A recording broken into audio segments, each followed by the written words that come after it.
Good evening, everyone, and welcome to Lake Country regular council meeting for Tuesday, November 3rd. And first is the adoption of the agenda. Councillor Scarrow, Councillor Ireland, those in favor? Opposed, motion carries. Thank you.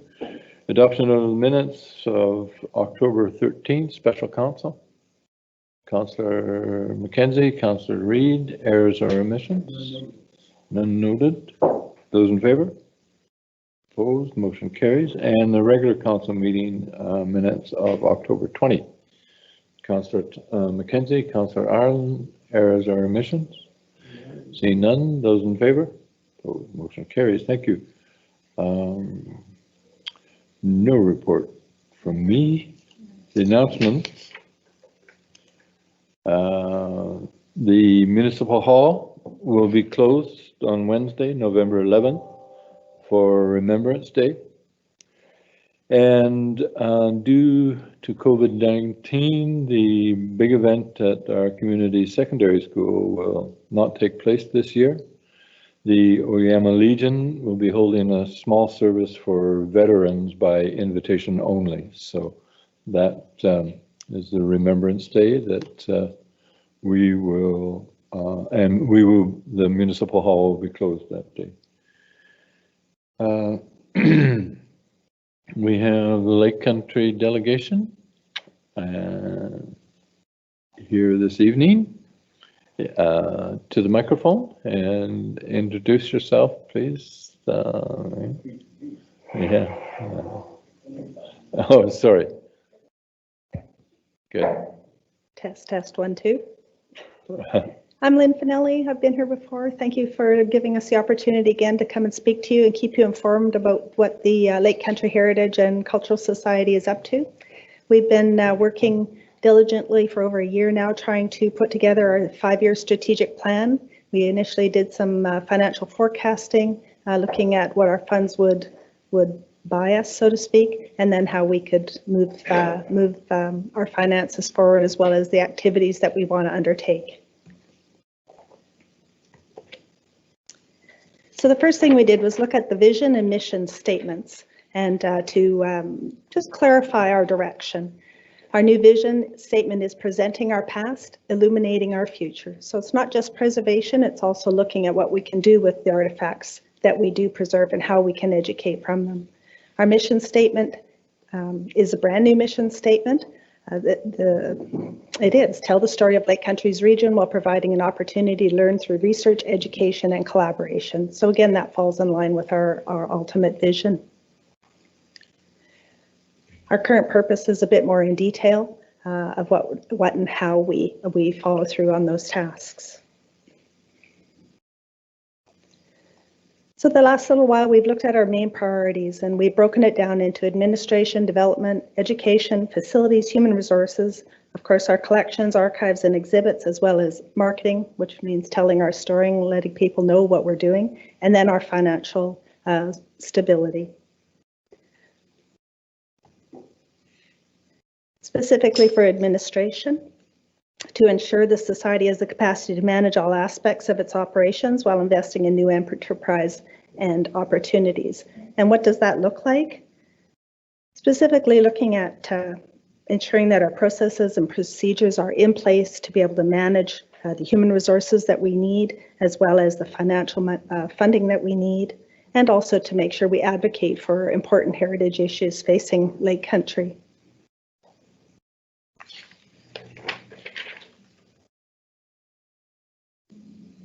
Development, of course, is finding the funds available to make sure we can exist, specifically to increase annual income by diversifying revenue streams and establishing more sustainable sources of funding.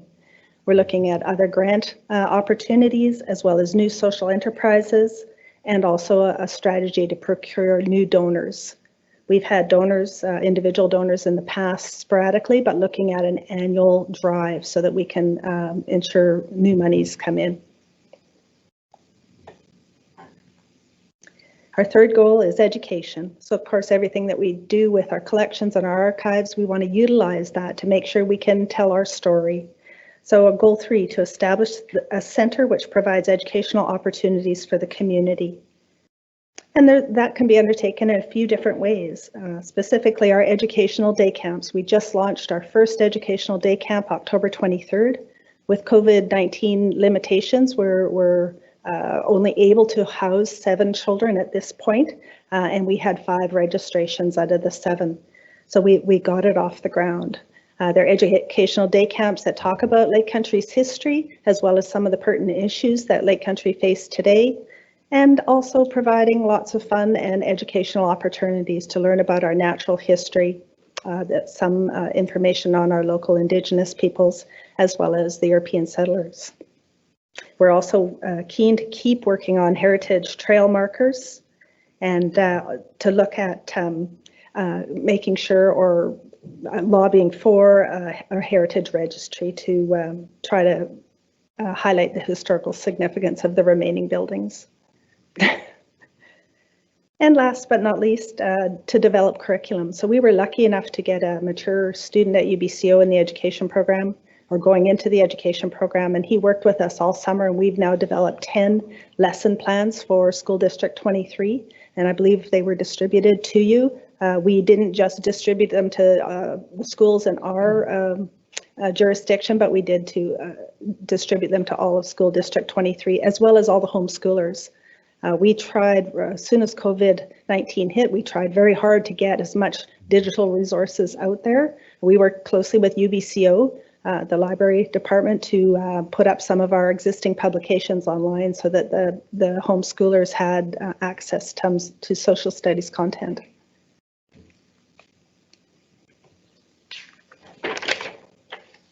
And then goal 4, our facilities. So I'm hoping everybody knows where we are and have been there.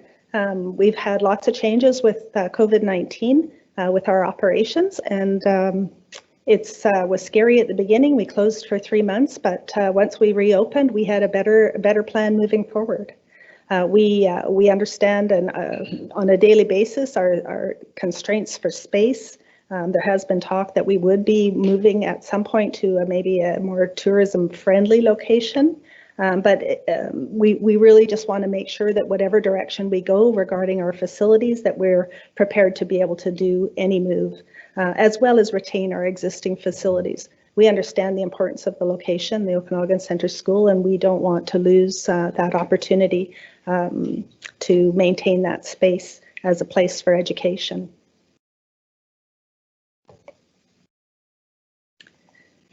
And human resources, of course, we need people to do things. So we're goal 5, to ensure the labor requirements are met and are managed efficiently. So that's just updating our human resource manual, making sure that we can afford to have 1 full-time equivalent position. And we're really hoping that starting February 1st, 2021, in our next financial year, that we will be able to obtain that through our new resource streams. And if we need additional expertise, then we're looking at contractors, to bring contractors in and to fill the gaps of any of the knowledge that we need.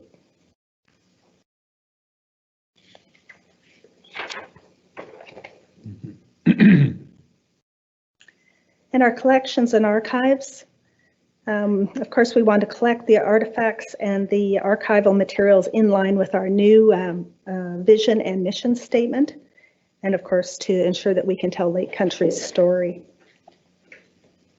We want to explore digitization more so, especially since we're going to be in or be with COVID-19 for a while. Nobody's sure how long that will take. So we're really working hard to continue to get more of our collection online.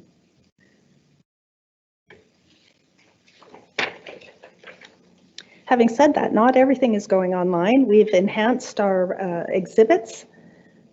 Goal 8, to improve the museum's ability to educate and make accessible heritage resources to the community by enhancing exhibits to reflect our community and the issues they face today. So no, we're not just looking at showcasing European settlers' belongings, but looking at some of the issues that also affect us today and some of the practices maybe we did in the past and what the impact was on Lake Country. There was a beautiful story the other day by Rosemary Carter talking about the cactus that she grew up with. And she said today we'd be hard pressed to find a cactus in Lake Country. Mm-hmm. But we really were a desert, and it's not anymore. So just talking about the changes of our environment and the issues that creates. Mm-hmm. We have been asked by the Oyama Traditional School to do a permanent exhibit about the history of that school. So we're going to be working on that exhibit, as well as creating more exhibits that deal with issues such as our current exhibit, Fashion Fallout, which talks about the impact of our buying patterns and how buying clothing the way we do today and the impact on the environment and how that affects us all and how we can change it individually. And marketing, like I said before, we could do lots of things, but if we don't tell anybody, then nobody's going to know what we're doing. So we've created a marketing plan for this year. We've revamped it for 2021. We're looking at making a commitment to an ongoing position for marketing, and we hope to keep telling our story and building our online resources. So it is to increase public awareness of the museum, its offerings and accomplishments by developing a communications and marketing plan that utilizes a variety of tactics. Now, a lot of the information that we provided in the past, statistical information to show our success year over year, has been reset. We were closed for 3 months this year. Our numbers are down. We've changed the way we're offering visitation to the museum because of restrictions for space. We won't have those numbers moving forward that are comparable to the years prior. But this gives us a benchmark. It gives us a great year to have a benchmark to build on moving forward. So that will change on how we collect our data and how we present ourselves to our community.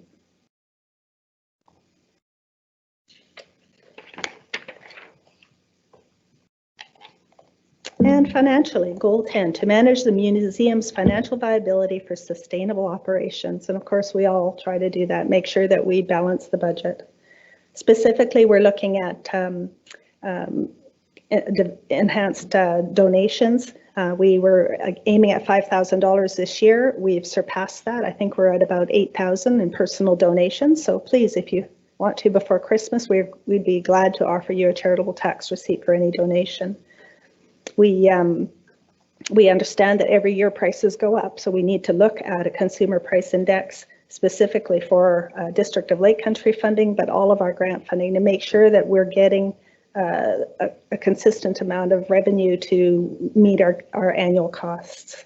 We're also looking at the educational day camps. Once they're up and running, our action plan stated that they would be making about $45,000 annually in revenue. So we're really hoping our social enterprise of educational day camps will add some help to ensure we make our annual meet our annual costs.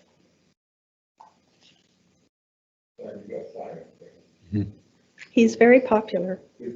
Yeah, we have his sign that he had on his store window that he'll fix your shorts. Yeah. And that's about it. Is there any questions? Thank you, Lynn. Councillor Scarrow. I noted one of the things that you provide is cemetery tours, yeah, by car or by bike or by walking. What does that look like? I mean, I can see the point. You can go up to Cemetery Road and talk about some of our pioneers, and that's a great teaching opportunity. But how do you market a cemetery tour? Well, Kelowna, at the museums in Kelowna do quite well with their museum tours. Bob Hayes, who's also on our board of directors, he does do those tours, and they're online. They've taped them, so you can have a look. There's been organizations, and me being new to the community, I don't know all the background to this, but volunteers have worked endlessly to document every grave marker in the Okanagan, and it's all been mapped out. So those books are available at the museum. Just to give you a story about what's exciting about a graveyard is this summer, two headstones or grave markers were dropped off at a funeral home in Kelowna and just dumped on their grass. And the staff picked them up, cleaned them all up, and went and looked at the maps to see where they went. And they found out that they were in our area. Yeah, they were at the Winfield Cemetery and then the old Winfield Cemetery. And they cleaned them all up, brought them to us, and we were able, the funeral home reinstalled one of them, and it was the grave marker for Northcott Caesar. Wow. And it was just put back this summer. Now we still have one more to be installed, and it's for a little tiny girl who was only 4 years old when she passed, and she was born in 1924. And it's a beautiful heart granite piece. And she died of meningitis at 4 years old.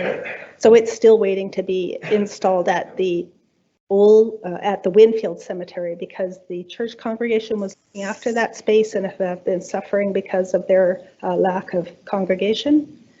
Yeah. And so yeah, we still have it sitting at the museum waiting to be reinstalled. Thank you. As Councillor Reid. Thank you for the presentation. Just coming from the COVID side of things, is the museum able to access any federal funding, being a registered charity, or? We didn't suffer financial hardship. Thank you to the District of Lake Country for not removing our funding. There are a lot of museums lost their funding from their supporters. But we were able to stay afloat, and you could only access that funding if you were suffering financial hardship. Okay, and how do you feel that that's good? Obviously, as you mentioned, we're not out of COVID yet. Is that something that's going to be critical next year, or would you be looking for this district to make up the balance? Well, what we did do this year was implement admission. And to offset the admission, we started tours. So it helped us twofold, one financially, to ensure that if funding was cut, that we were able to at least start generating our own revenue, right, and also to enhance the visitor experience. So now everyone that comes in, they get a full tour. It takes about half hour, if not an hour, if we really get talking. Mm-hmm. And it also allowed us to keep the visitors separate, because we've only got a maximum capacity of 16 people in the whole building, except for the archives room. We had to keep everybody physically distanced. So with doing that, it gave us a revenue stream at $5 per person. We did have admission by donation prior to that, and we averaged about $1.25 per person. So our revenue was really enhanced this year. Right. The best part of that was that when people left, we almost had them in tears from a lot of the stories, and also laughter. Yeah. They really, really enjoyed their time in the museum. Whereas I think before, well, all I know is that our toilet paper costs went way down.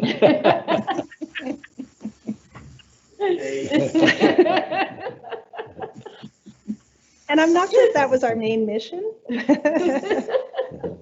Thank you. Well, I think that's very impressive, and I like the way you guys are flexing and the way you're changing your focus. I think is speaks highly to having a plan and being able to adapt it. So thank you. Thank you, Councillor. Thank you. This is Councillor Penny Gamble. I know you can't see me in person, but I really enjoyed your talk, and have to say I'm a very keen supporter of the Lake Country Museum. I try to go at least 2 or 3 times a year. This year I went by it. I poked my head in, but I didn't go in because of COVID and who I was with, because I have gone down to the cafe as well. And I just want to say that I really believe that there's tremendous opportunity, even where that actual museum is, for development of it and promotion. It is such a beautiful little place, and it's unusual today. We see these big modern museums that to me leave me quite cold many times.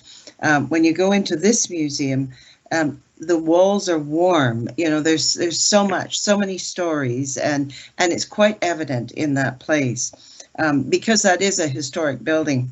And my son recently reminded me that he went to grade 5 there, and had the most amazing experience with these two teachers that were just so creative, with the ability to be near a lake and to be able to learn to do things like kayak and canoe, and I think they even tried sailing. Just amazing, just a few little things that he mentioned. But I do think that my question, I guess I've got a few comments, but I'm also putting it out there, and I don't know if you have looked into promotion, being involved, say, being on the website with Tourism Kelowna. They do have a virtual website and activities, experiences, things to do. Also, the Thompson Okanagan Tourist Association. Those are two venues that I thought of immediately that, you know, people love to find things to do online. And if we can be there, that's that much better. Some of the other things, I guess, when I heard you talk about spreading the mandate and getting into sort of the political, and what I call the political approach to history, I kind of wonder if we should, because there is such a lot available there, focus more on the historical stories, the historical past, as we know them from people who've told the story in our community. But you know, I really understand your point, and I think you can get the idea across by talking about, you know, what was the size of a home of a resident 100 years ago? How many dress clothes did they have? How many work clothes did they have? How many pairs of shoes did they wear? That type of thing. And just by hearing that, you know, where did they get their water? How did they cook?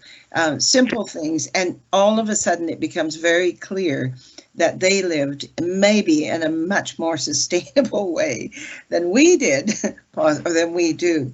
So just some thoughts. And then just the last thing I wanted to bring up was the idea of a heritage registry. I really support that. I think that is very much needed in our community. So offer you all the best, and whatever we are able to do, you know, it's something that I think it's very important to tell that story of our past.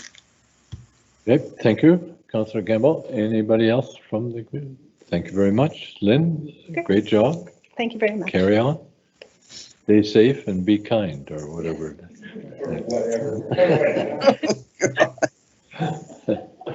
Does that mean it worked? Public, are we bylaws? Public comments. Anybody with any questions or concerns for items that are not up on the agenda wish to address council? Second time of asking? Third time of asking. Hearing none, we'll move on then to developments. And a development permit with variance. Who's doing that? Oh, Leslie. Good evening, and your name for the international audience? Good evening, Mayor and Worldwide. councillors. I'm Blessy Zachariah, planner.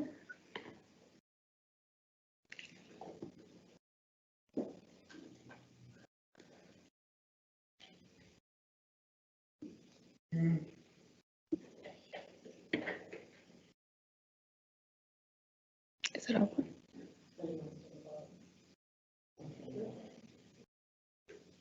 No.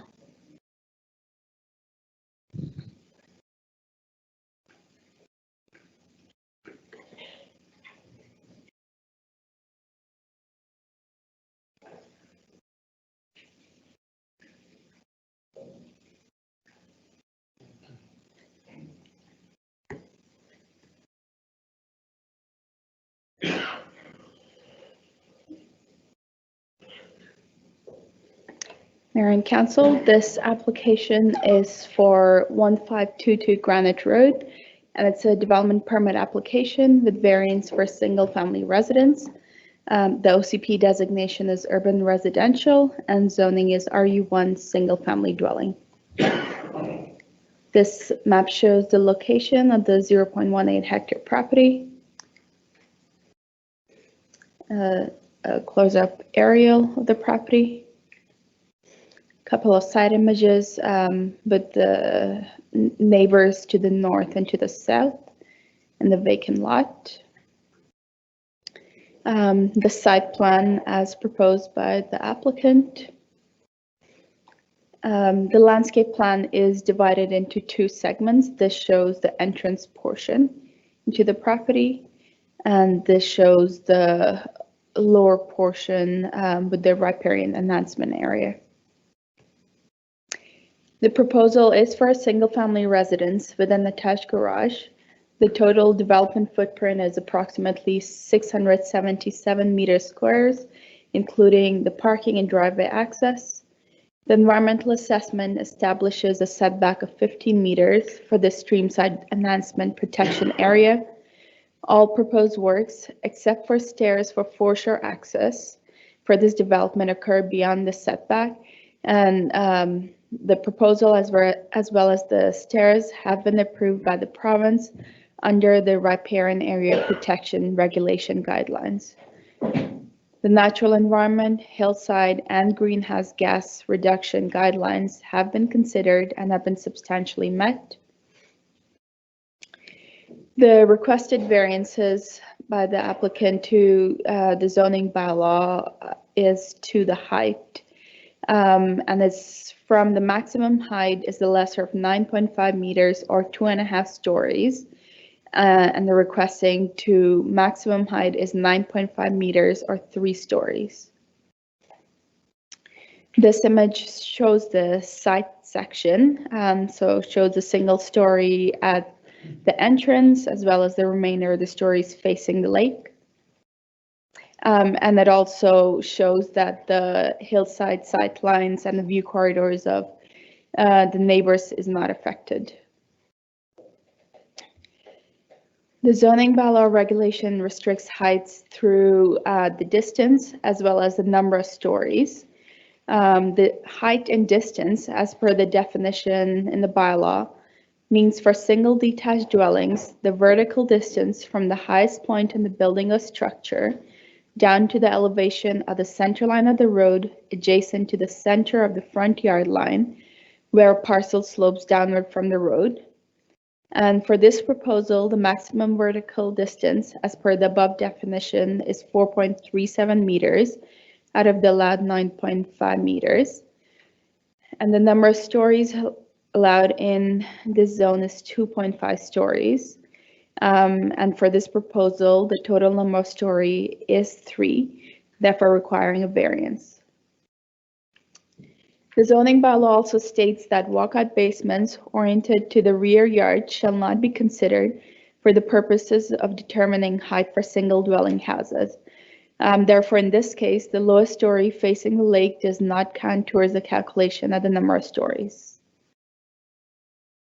The applicant has requested that the variance be supported based on a similar build previously approved for the adjacent homes to the north and to the south.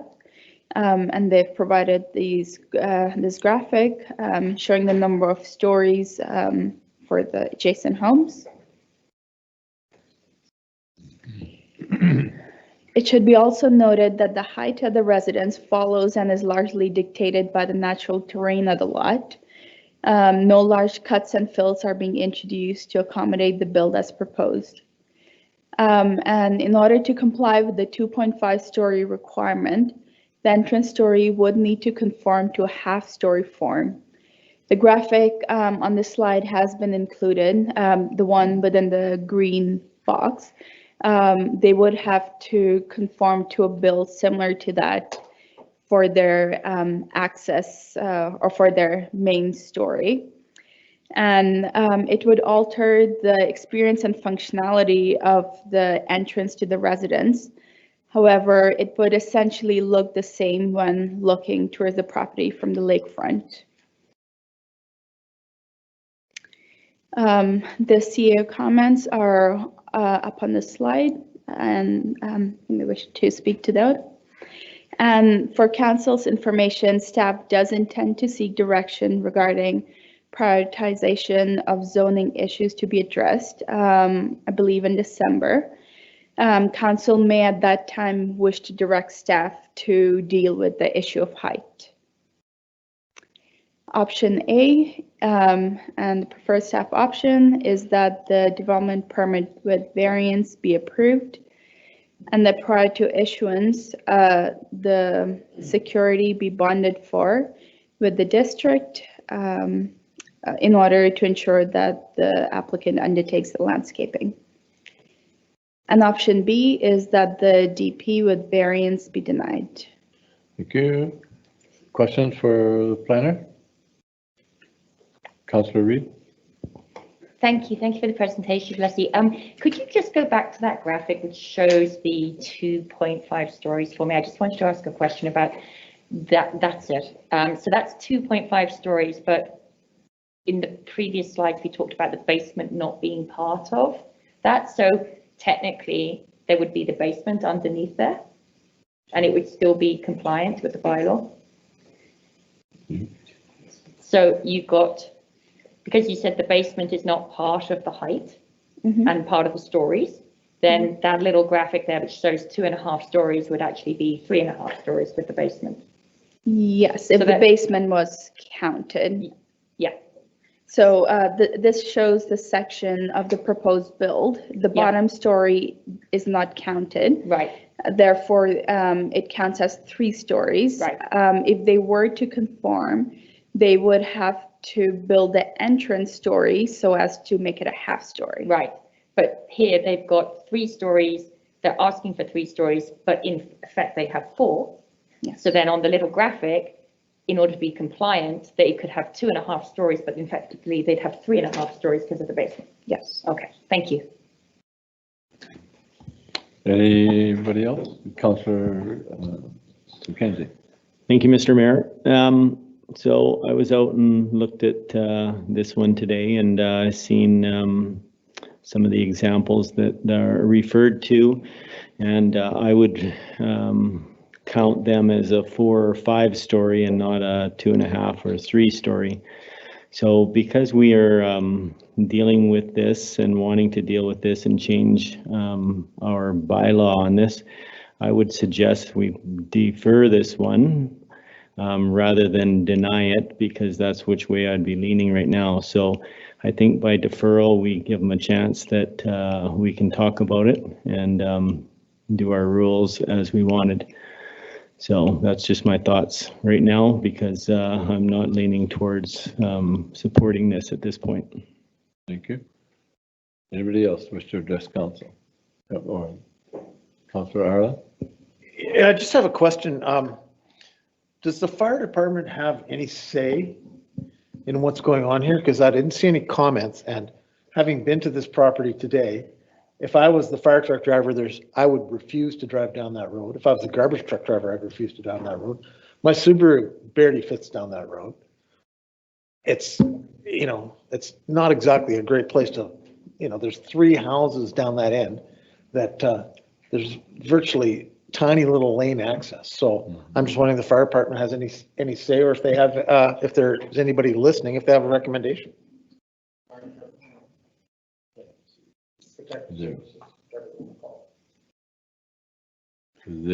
I'm not sure if the fire chief is on the phone. Yeah, so I probably should respond to that.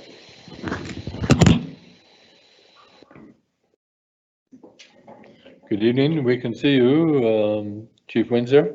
Good evening, Mayor and Council. The roads that were put in there, the original 3 are very difficult, but the rest of the roads meet the subdivision servicing bylaw, and we are equipped to fight fires in any of those road areas. Thank you. All right. Anybody else have any? Councillor Scarrow? Well, I know there's deficiencies within our subdivision servicing bylaws and things like that, and there's things that we really want to change, and we want to we don't want things like what has been happening to continue to happen. So I'm kind of siding with Councillor Mackenzie. I'm thinking this is a good idea to defer this and put it back until we get our house clean, and then have another look. Right now, I completely agree that maybe from the street side, this is a beautiful looking place.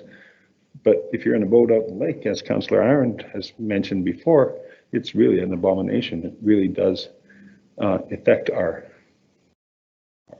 view of those people that are in the lake. And those people that are in the lake aren't just residents.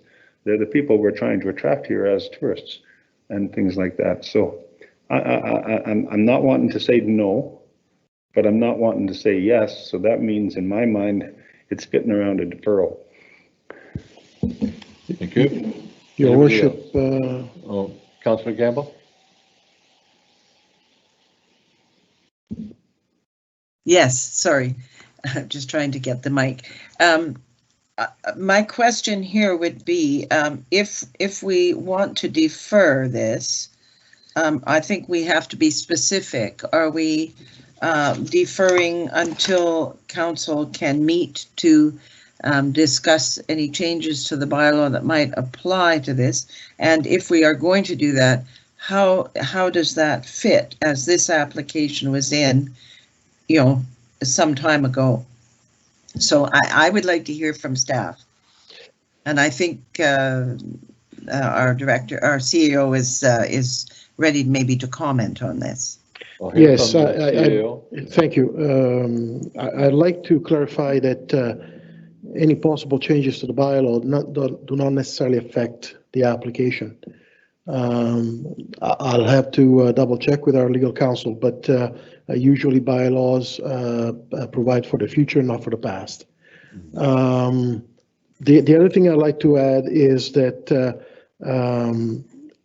before you make statements to the effect of voting, probably should hear from the public, because this is a variance, and so we need to hear from the public, and you have to keep, so to speak, an open mind to the application until you've heard from people in the audience.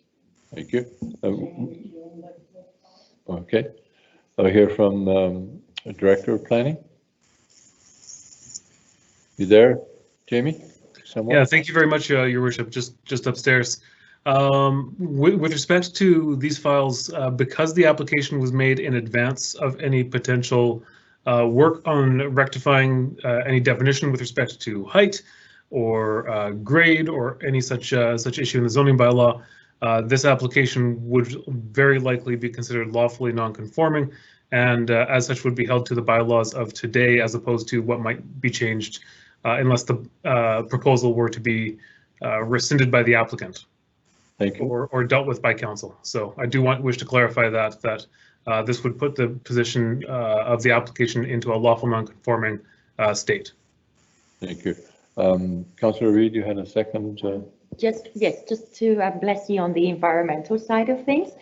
In the report, it does mention that there are going to be alternative energy sourcing and thermal massing is going to be met. So I just wondered whether we had any more information on that as to exactly how those requirements are going to be met in terms of alternative energy sources and the thermal massing. The applicant is online and they might be able to provide further details, but from what was provided in the application, smart flower has been shown, and I believe that's a form of collecting solar energy. So that's one of the measures they're proposing. Okay. Thank you. Can you get the applicant online?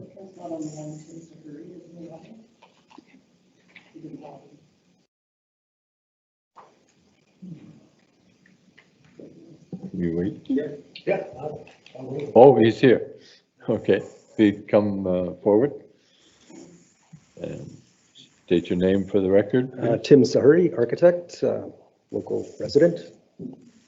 So my questions, Tim, were regarding the statements around the alternative energy sources, the thermal massing and the rainwater recycling. And I did have a follow-up question now that I know you're here around the pool. There's a pool mechanical room and there's a clear statement from FINRO that the water can't be discharged into the lake. So I just wondered how that would be managed as well.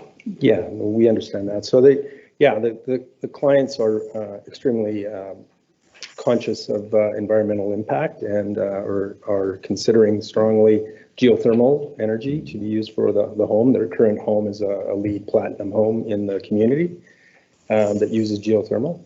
They're also looking at the smart flower, which is it follows the sun essentially, and then it closes up on its own. And it's in front of their home, and it's quite a beautiful art piece unto itself. And what does that provide in terms of energy output? Is it purely for like Big beyond energy light? saving. That's generally speaking for the house, The house, and I don't have the specifics of that, but it can provide a considerable amount of energy for overall for the house. Okay. And the final bit was about the rainwater recycling and then the management of the pool water. Yeah, that can be completely dealt with internally without discharge. Okay. Totally. Thank you. Any other questions for the council or Councillor Ara?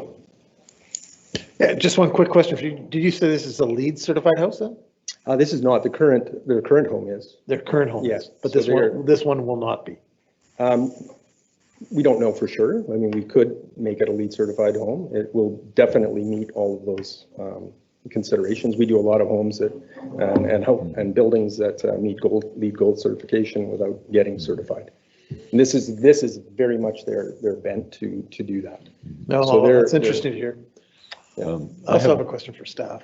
I have a question for the architect. This, we're somewhat constrained with topography in our hillsides and Right. building.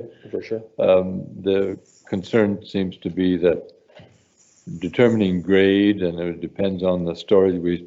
Our bylaws say 2 stories, but depending on where you determine grade, it looks like 3 or 4 stories. So could you clarify that to some extent? Right. Basically, the height is determined from the street, so that the street, we're allowed 9.5 meters, and we're well under that. So we're at 4.5 meters from the street. So we've worked hard to make an elegant, contemporary solution that fits into the context of the neighborhood. And then it basically steps down to the lake, and there's a considerable drop there. So that is the 3 stories of the home. So the entry point is essentially the garage and an entryway and an office and a guest suite. Right. The next level down is the bedrooms, and the lowest level closest to the lake is the living space, kitchen area, and outdoor deck, and that's where the pool is. The lowest level is essentially an access point. That's the pool mechanical room, and just storage for kayaks and watercraft. And that there is an elevator that goes down to that level to access that. The lake. Right. So it really isn't a livable story. It goes out to a patio level. Okay, thank you. Anybody else with questions for the architect? Hearing none? Thank you. I'll see if there are any more questions from council. For staff, I think there was a question for staff. Thank you. Thank you. Thanks. Hi, thank you. Yeah, I noted in the report here that it says that the province has approved the steps to the beach area. But normally we see the correspondence there, and we normally see that actual approval. So is this a anecdotal approval? Is this do we know for a fact that that has been done? Have we seen the proof of that? Yes, the province has sent in the notification, the formal notification. So we've seen that. So you just didn't include that in the report? Yes. Okay. It would be good to have that in reports going forward, because it eliminates that kind of questions, right? Anybody can say whatever they like. So, and more often than not, people tend to exaggerate. So it'd be nice to know that ahead of time. Thanks. Thank you. I have Councillor Gamble. Thanks. I just wanted to ask if we could get some information about how many similar lots in the area might be developed in this way. We've heard that the 2 lots adjacent are with, I believe, 5 stories if we counted the basement levels as stories, and currently we don't do that. But I'm just wondering, are there other lots along there undeveloped?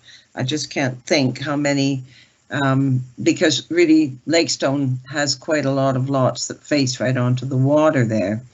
And I'm asking you that just because of, you know, where we're at in our planning, knowing that each variance has to be decided on its own merit. So it really should not matter what the adjacent properties are like. Yep, thank you. All right. I want the answer to that. I don't know the answer right now, but we would have to do perhaps a site visit of the area or look at the contours on our GIS mapping to get a sense of that. Okay. Oh, we'll hear from the architect. If you could, Betsy. Yeah. I have an answer. I believe it's, if not the last lot to be developed in Lakestone, that is waterfront of the typical of this type. I do know that variances were approved on numerous other lots to get developed. We've worked very diligently to be within every guideline and height and story. It's just that 2.5 level story. I do have, I'm not sure if you've seen any of this, I can certainly pass this around, but we work very diligently to keep the profile very, very low. And I would have to say it's quite an elegant building. This is, the owners are a large, a well-known philanthropic family, not just locally, but around the world. They have business interests in Lake Country, and are looking to move their family, extended family, into the region. And they've been working very hard on this home for 18 months. So we're, basically working very diligently within the guidelines that are allowable now. So the only thing that we're asking for is that 2.5 to 3 stories. And in fact, if we were to try to do a 2.5, which we could do, it would be much taller and much more impactful than this build. So than what we're showing. Okay, thank you. That clears it up for me. Karen, anybody else? Any questions? No? Okay. I do have a question for staff. Yeah, a question for staff? Blessy, are you still available? Sorry, I should have included this one in the last go round about the waterfront area. I noticed that there's some plantings within the RAR, that there's some trees that are to be removed and replaced. So I don't think that's within our purview. Is that the provincial purview again? Have they gotten permission from the province to do that? The province would have also considered that as part of their approval. And it's likely a restoration proposed by the QEP. Well, no, it's not, but they're removing native plants and replacing them with non-native plants, but according to the landscape plan. Okay, thank you. Thank you. All right. We need a motion. Oh, no. Your worship, you have to ask for Hear from the public. gallery first. Yeah. Anybody wish to address council with regard to this variance? Second time of asking? Third time of asking. I guess we've heard from the gallery and no more comment with regard to this variance. Thanks, Bessie. I need a motion.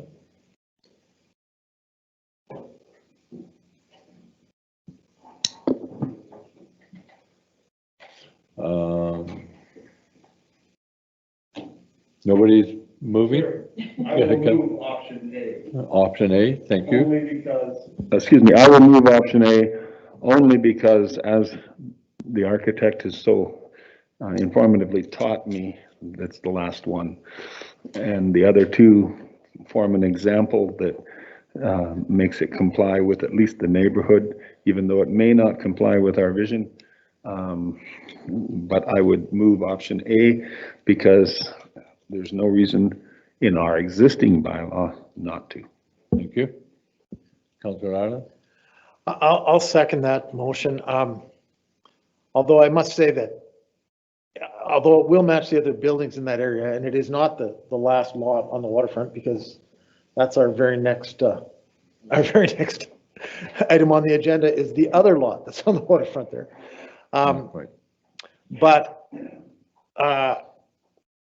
however, none of those other properties that have been built or under construction right now have come before this council for variances. So all those other buildings have been built without variances, thus they're all non-compliant.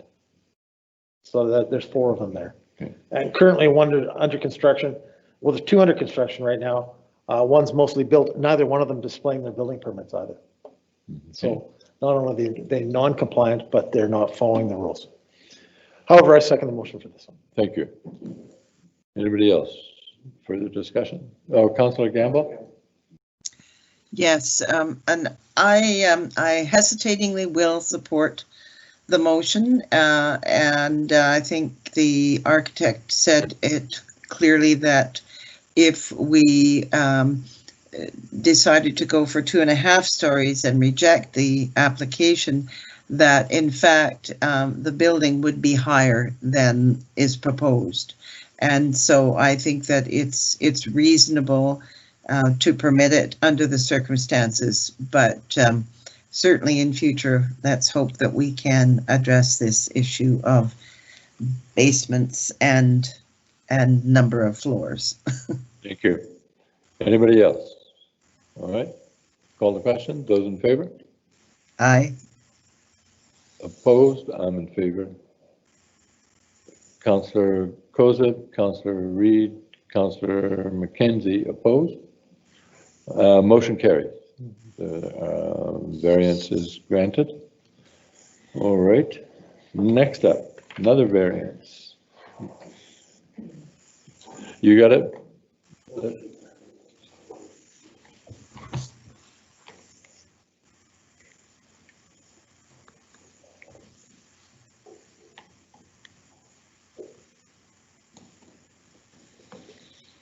Worship, this is an application for 6494 Chase Road, and it's a development permit application with variance for addition of an accessory building.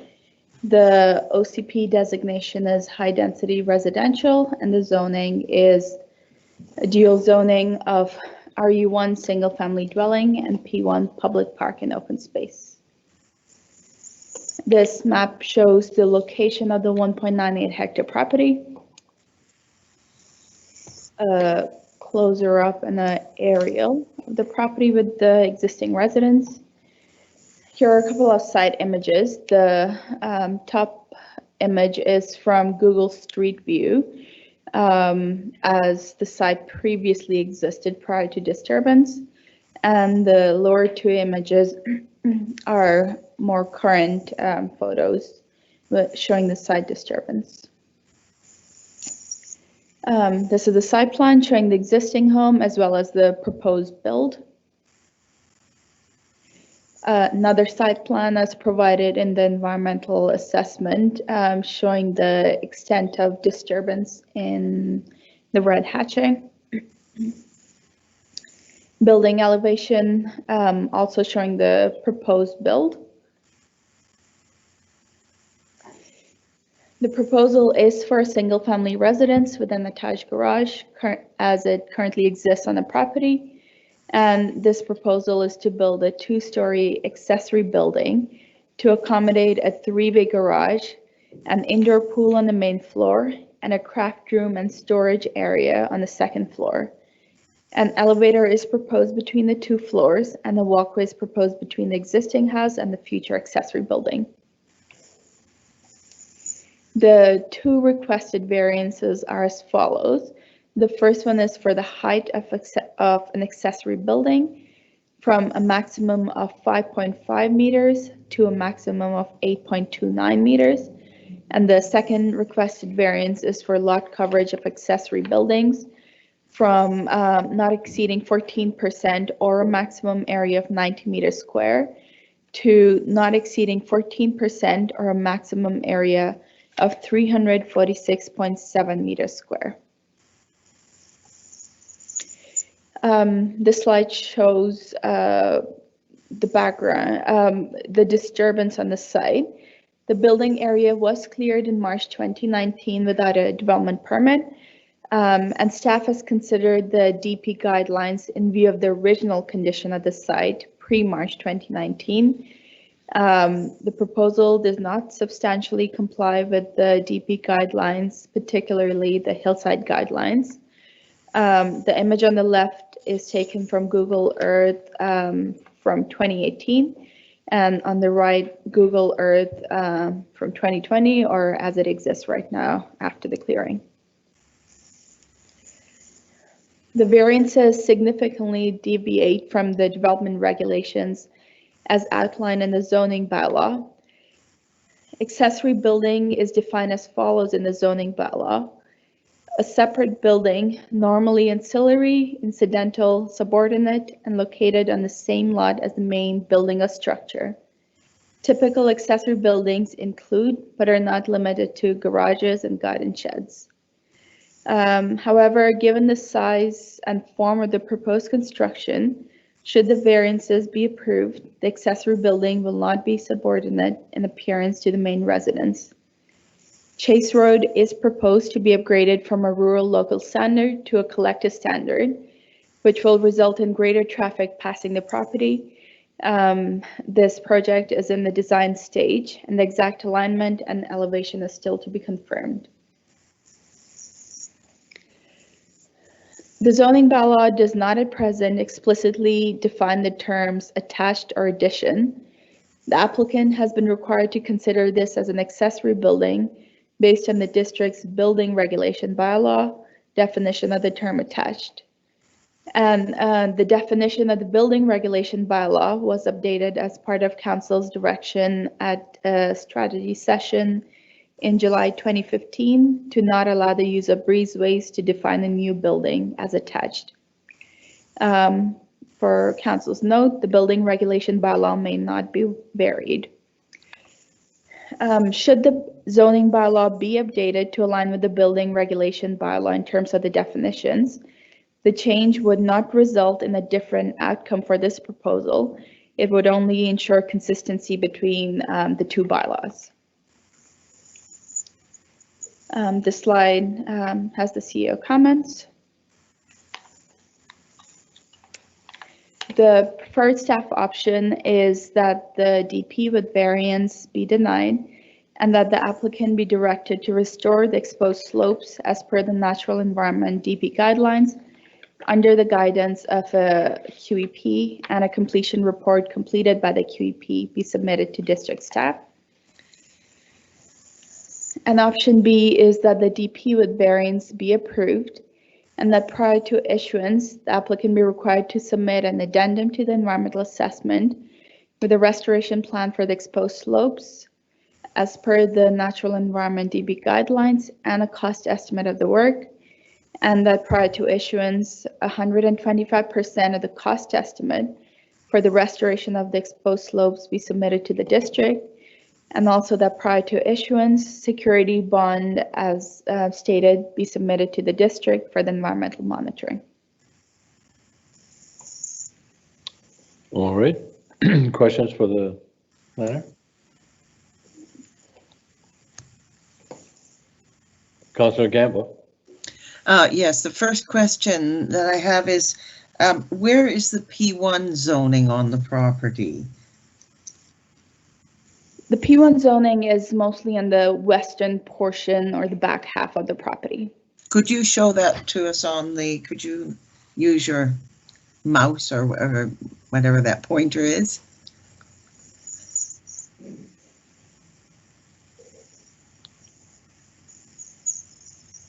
It's mostly around here to the back of the property. The back of the property. Coming so this around. So this is not part of the area? No. And by P1, what is the proposed future of that? I see that there is a pond that is quite close by. Is this property that is potentially a district park? Is that the idea? Like, It's not very often you see private land that's zoned P1.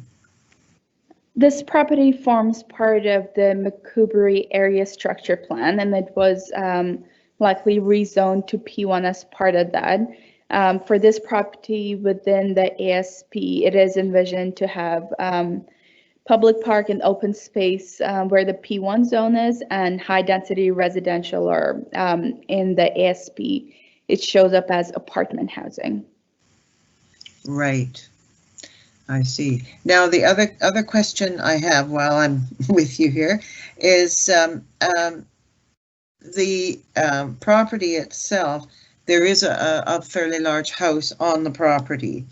And I'm just wondering, I believe I read in the report, I just want to make sure I understood that this pool and addition with the elevator could be built as an extension to the house if it were attached. Yes, it could. So the issue that we're talking about is that the applicant would like a breezeway? Yes, they prefer the build, and I'll let them speak to it, of course. They are in the audience, but from what we understand, they prefer the design and functionality with the breezeway. And I guess what I'm just thinking is, like, would this be coming to us if it were just an expansion, a house expansion? It would be coming only as a development permit application. Okay, thanks. Anybody else with questions? Councillor McKenzie? Thank you, Mr. Mayor. So, Bessie, you just said that the applicant is in the audience and would speak to that. Are we able to hear from him? We can hear from the applicant, and that's at any time before we take a message. If so it is a variance and he's part of the. So. They do have a presentation, so I'll pull that up. Okay.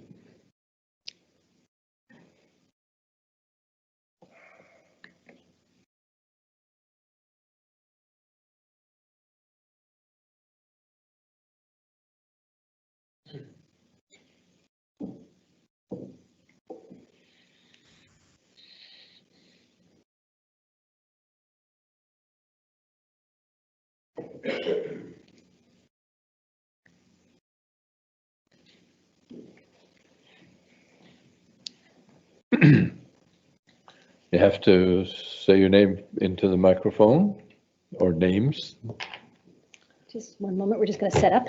And the most important part, the glasses. You speak into the microphone and we're going to introduce yourself for the Certainly. record. Thank you, Mayor. Good evening, Mayor and councillors. I'm Beerta DeClue with Urban Options Planning and Permits.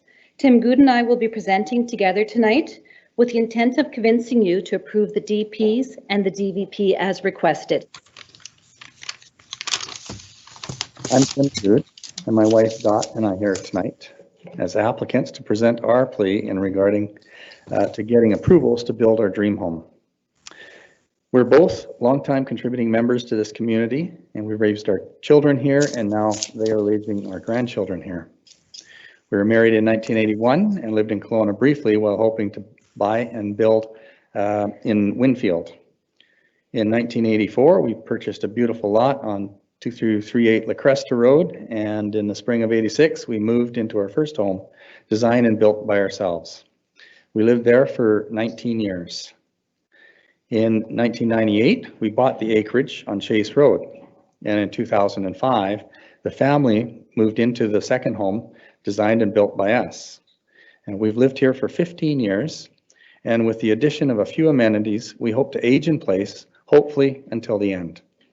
Right now, we're doing just that for Dot's 91-year-old mom, who's we're doing whatever is necessary to help her age in place in her own home on Bond Road.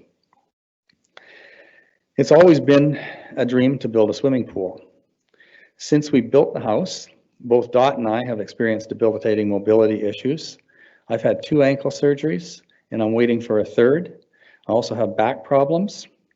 And Dot has a chronic nerve and muscle condition that causes vertigo, and she also has back, neck, and foot issues. This now makes a swimming pool even more desirable as a low-impact form of exercise for us to maintain our health. We do not travel because of our health restrictions. Our health issues, combined with living on an acreage where our backyard is a forest, got us to thinking, and in 2013, we decided this pool should be indoors, giving us year-round access and use in our own home. And because of its size, we decided to make it an addition. This was never ever meant to be an accessory building, in our minds anyways. Our addition grew considerably, now to include a 3-bay garage on the main level with a craft room and storage area above just 2/3 of the garage, an elevator and pool, all adjoined to the house via a skywalk at our 2nd floor level where our bedrooms are. Our plans were finalized and drawn up. I ordered a fiberglass swimming pool and all the equipment in December of 2019. In February of 2020, we came in to apply for a building permit for the addition. And it was also when we were first informed that the hillside and natural environment development permits were also new requirements since 2004. I had originally anticipated a building permit by mid-April. So I immediately engaged the services of Urban Options to help us speed things up. We're just going to dance around. Okay. Our first approach was to seek an exemption, given the remote location and the lack of neighbors. Paul Dupuis from your planning department visited the site on March 5th. At this meeting, he said we could carry on with our plans for the building permit. It wouldn't be issued until after the DPs were considered by you, Council. The Goods informed their structural engineer and their geotech to proceed with the required work. A few days later, we learned that the exemption was not an option. An application for the DPs, was received by planning on March 25th in hopes that the project would be at lockup this winter. Meanwhile, the Goods were advised that their pool had been manufactured and been delivered to Washington, where it still sits today. On June 10th, we were first informed about the building regulations bylaw definitions. With its adoption in May 2019, an addition and attached were redefined and did no longer apply to our addition. This was a huge shock. We worked the problem, found out what it would take to comply, and exactly what it would look like. However, attaching more than 50% of the building creates some site challenges that Tim's going to go into detail in just a few minutes. A meeting with planning and building was organized to find a resolution. On July 6th, Tim met with Jamie McEwen, Blessy Zachariah, Zara Rockwell and, from the district, and Paul McVeigh from my office, Urban Options, was there as well. This was a very informative meeting, which clarified in our minds the only viable option. We thank staff for being so accommodating and helping us try to work out some options. Our application for the development permit should have almost been ready to go to council at that point. However, there had not been a single hint of any concerns or issues relating to hillside or natural environmental DP. The meeting established that the building regulation bylaw cannot be varied, as Leslie has already mentioned, leaving us with two options of going forward. One, change our plans and comply with the building regulations, new definitions, or two, reclassify our addition as an accessory building and apply for a variance to the structure, height, and area. Zara assured us that we could still have the connection between the accessory building and the main house, which without would render the required elevator mute. We're doing our dance again? Dot and I decided that with the compliance with the building regulation bylaw is simply not practical for the following reasons. Adding to our plans by adjoining 50% of the addition wall to the main house would ruin the architectural appeal and flow of our house. It would increase the design, construction, and engineering costs, cut off access to our pool house entrance, eliminate the only direct access to our backyard, would eliminate the use of our laundry room window for cross ventilation and drying clothes in the shoulder seasons, would interfere with the current locations of our dryer vent, outside hose bib, and the fresh air intake and exhaust from our family room fireplace, and create a rainwater runoff and drainage issues. And besides, our plans as designed really don't lend themselves to creating a separate residence, which I believe the council was concerned about. Thanks again to the quick work of our planning consultant, and our variance application was submitted on July 20th. So here we are today, at your mercy, asking you to approve our development permits with a variance. Our dream was all conceived without foreknowledge of the hillside and natural environment development requirements. They didn't exist when we built the house. Or the new building regulations bylaw. We never thought adding some amenities to our property would, to help us age in place, would be such a grueling, costly, and painful task. I would like to emphasize how difficult a job it has been to get this far, only to see a non-supportive report with inaccuracies being submitted by staff last Wednesday. I don't think that was right. Thank you. Still got a bit more, you guys. A bit more? A bit more. You had a question? You can get questions later. Can we do that? Yeah, because I'm going to go into the guts now. Thank you. I appreciate that. The variance is requested, as we noted, to a definition of an addition. On the slide there, I have a few points. As the planner pointed out, the maximum area is either 90 square meters or 14% of the site. Given the large size of this site, our current site coverage with the house that exists on the flat portion of the property is 1.24%. And if you add the addition to it, we'd have a site coverage of 3.16%. We believe this project meets all the zoning regulations apart from those two variances. And as you are well aware, the variances sought are because the height and the site coverage of this accessory building is well in excess of what is permitted in your bylaw. We'd like you to be aware of a few things. In the middle of this property at 694, you can see the home. We've received letters of support that were all sent through to you from all the neighbors. None of the existing neighbors, including Lakestones and Acorn properties, have any issues with the proposed project. Staff's report notes that the DP requirements have not been met. There are 3 DPs triggered with this particular application: a hillside, greenhouse gas, and environmental. I wish to explain to you how these have been met. In your official community plan, you spell out very clearly a number of things. The purpose of the hillside DP area is, and I quote, to enhance the visual impact of the development on steep slopes, to protect development from hazardous conditions, and protect the natural environment, its ecosystems, and biological diversity. This section spells out what the objectives are. The applicable ones have been addressed in our original development permit rationale that unfortunately was missing in your package. On the screen, I've noted a few of the highlights. So as we've tried to establish, is the end of the road is where Mr. Good's property is. It's in a rural nature and an unmaintained portion of the house.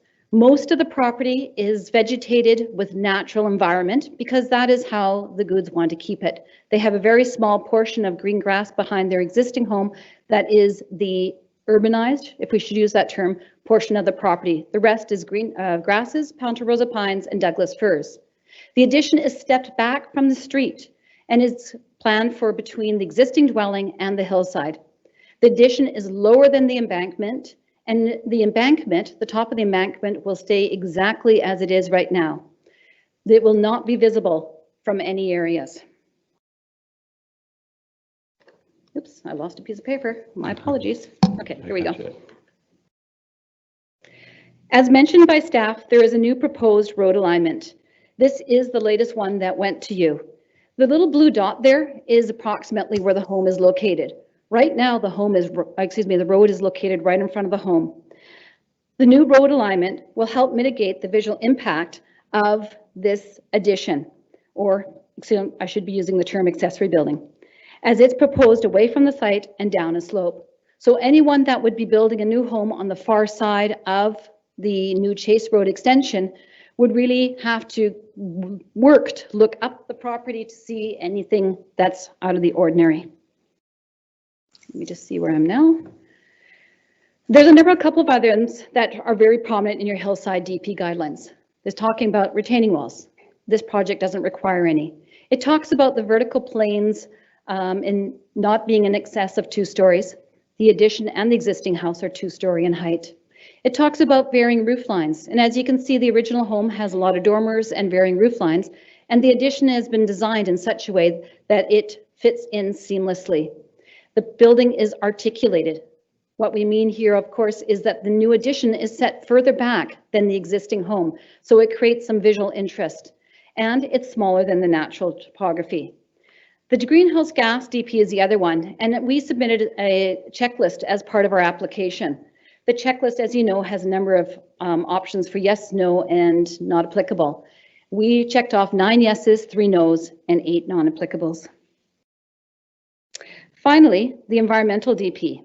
Our environmental DP was prepared by a well-regarded, qualified environmental professional with the following comments, and I quote, "The proposed development footprint would occupy area of both low and moderate ESA value.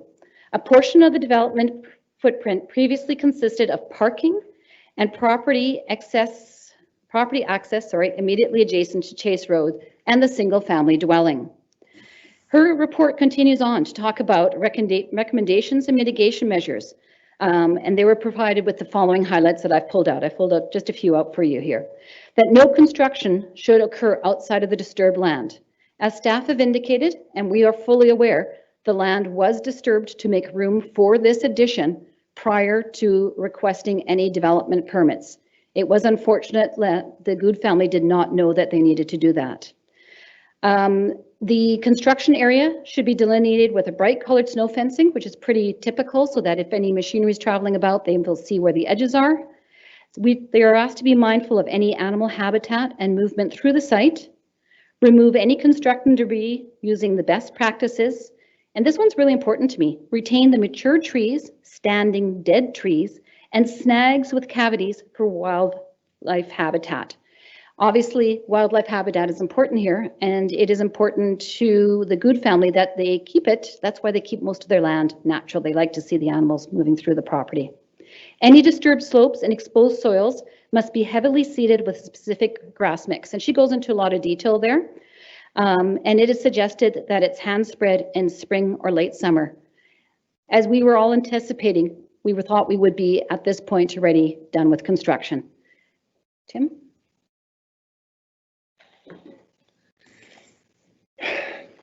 In closing, I ask you, Mayor and councillors, to approve the DPs with the variance, with no attached conditions. I stand before you and offer you my word that I will continue the same level of stewardship of my property as I have for the last 22 years of ownership. And the final product will be a beautiful and functional addition to the landscape of Lake Country. All of our immediate and many of our extended family and close friends live in Lake Country, and we want to stay put. Thank you for your consideration here tonight, and we are available for questions. Okay, thank you. I have Councilor McKenzie. Thank you, Mr. Mayor, and thanks for that presentation. So a couple of questions. When you removed all the rocks and stuff, I was just curious where that all ended up.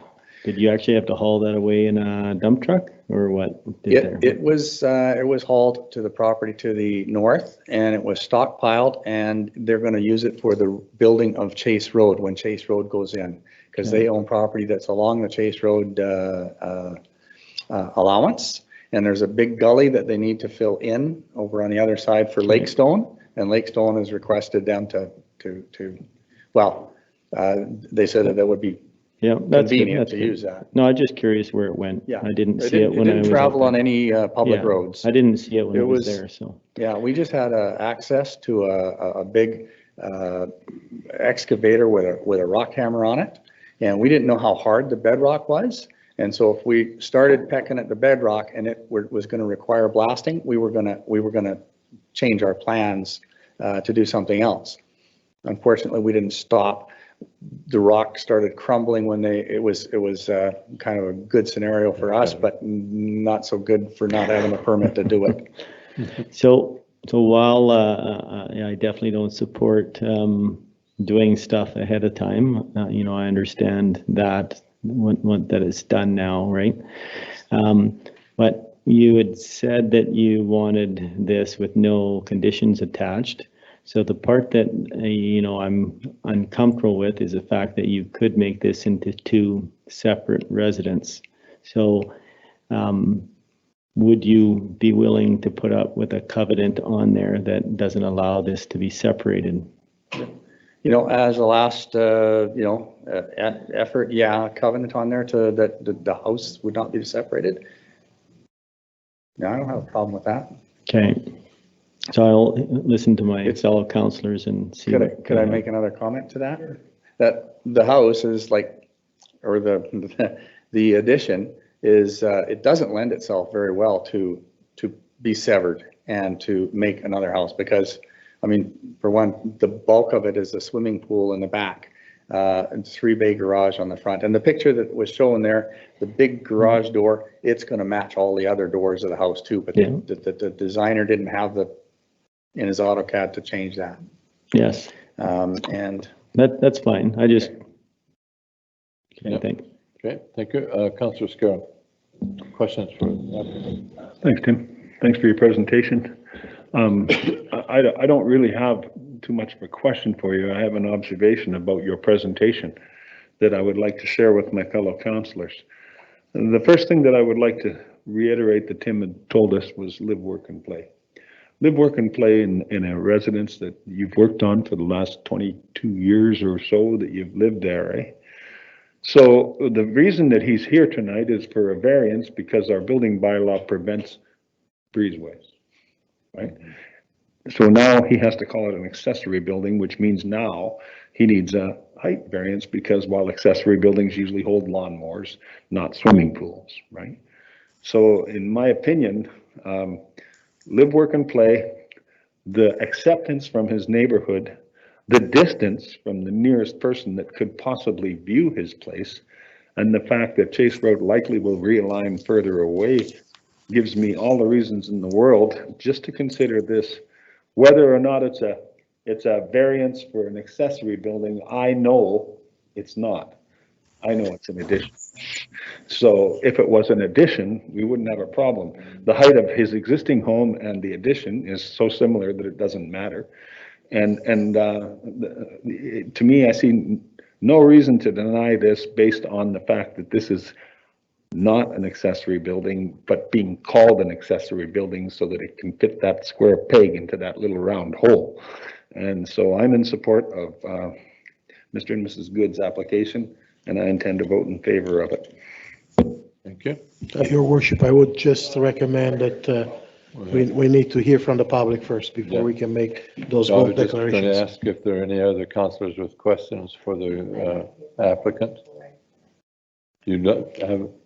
We'll have coffee. Okay. Councillor Koza? Okay. We'll hear from the public. Anybody wish to address council with regard to this variance? Do come forward, state your name. My name is Dorothy Good. I'm Tim's wife. It's my property too. So I just wanted to just address, first of all, good evening, Mayor, councillors. I'm going to read this. Sorry about that, but I just wanted to address the personal side of our request because it's been all technical stuff. But I just wanted to say, when I was a little girl, my family would travel from Alberta to BC, and we would visit my uncle who owned a dairy farm on the current Manor and Lodge property, and then later owned Hillside Grocery, the current site of Lisa La Bella restaurant. My parents were drawn to the area and moved our family to Bond Road in Winfield in 1969 when I was 8 years old. At that time, Bond Road was unpaved, as was Okanagan Center Road. Highway 97 was 2 lanes, and there were no houses on Sunburn Hill. I attended Winfield Elementary School, Okanagan Center School, Wood Lake, and graduated from George Eliot. I got married and convinced my husband that Lake Country would be an ideal place to raise a family, and we built our first house on La Cresta Road in 1986. Our kids both went through school here and graduated from George Eliot. Our daughter was awarded the Youth Volunteer Award in 2003 and is now our school trustee. Our son has built 3 houses here, a legacy begun by my father and my brother who built many homes in the area. My 91-year-old mother still lives in her 4th Bond Road home. My sister is head secretary of George Eliot. My brother-in-law is a teacher there, and I have 4 nieces who have grown up here and also graduated from George Eliot.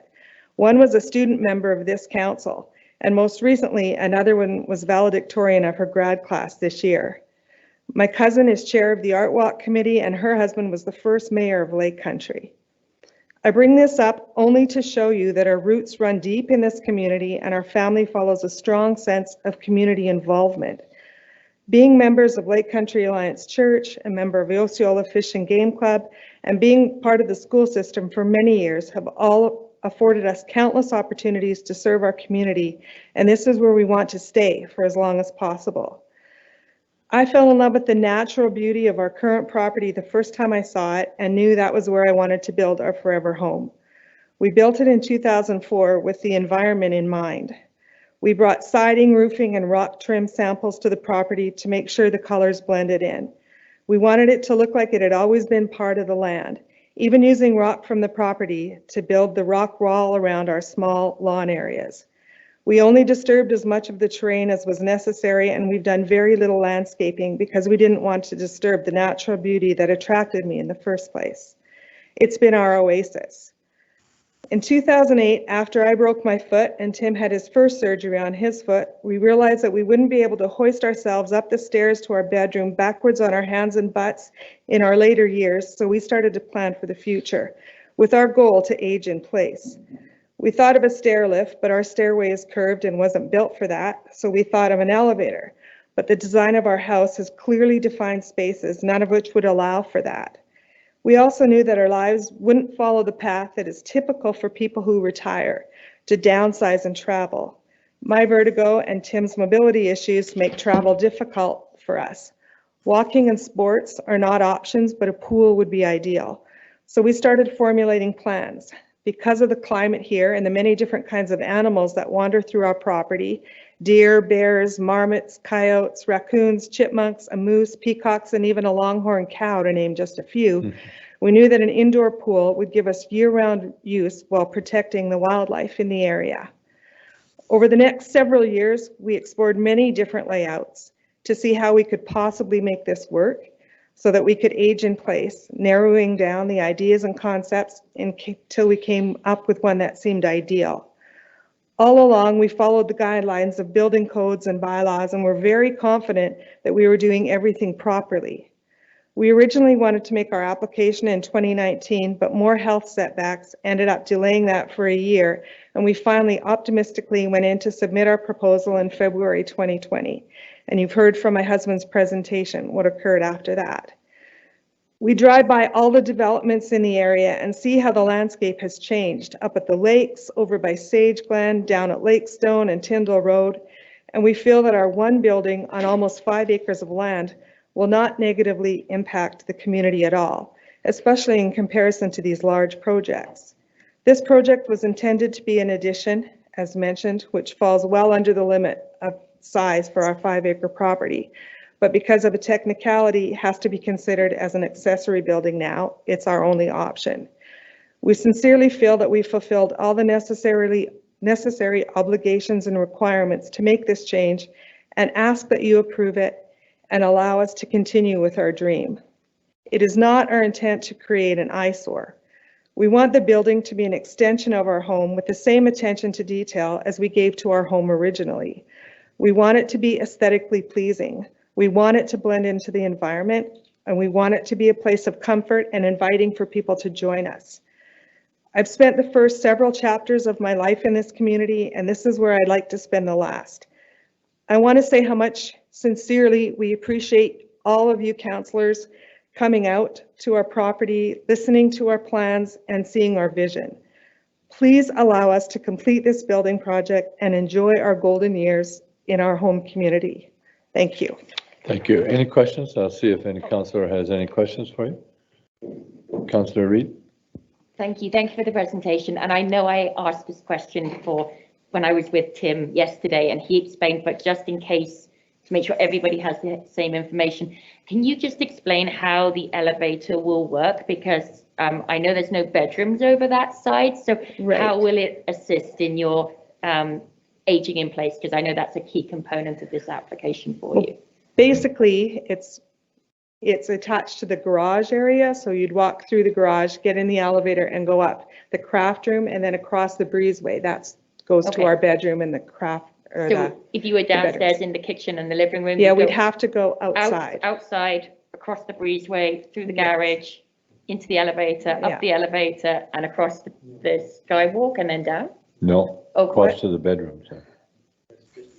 Yeah. Yeah, so if you were downstairs in the kitchen and you wanted to get upstairs for your bedroom, right, that's what you would have to do. It would all be like a flat elevation to get to the elevator and then up to the bedrooms. And then, no stairs.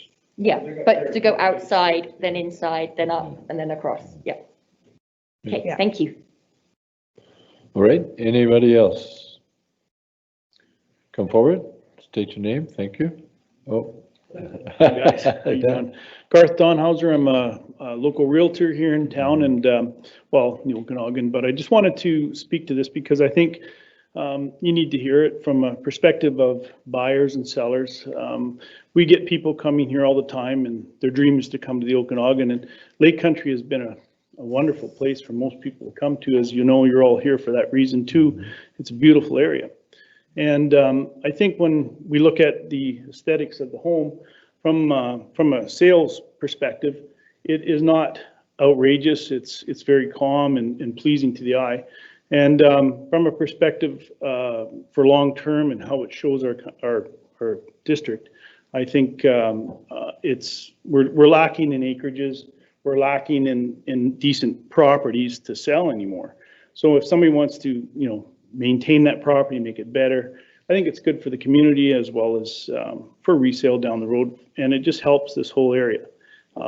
We bring more people in, creates jobs, employment, the whole bit. And well, we get a few problems. There's not everybody's going to comply, of course, but I just think for the long term, I do think it's an asset to the Lake Country District. So that's all I wanted to say. Thank you.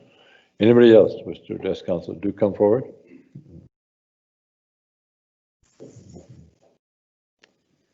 Hello, my name is Aiden McLean. I'm 18 years old. I'm a recent graduate from George Eliot Secondary School.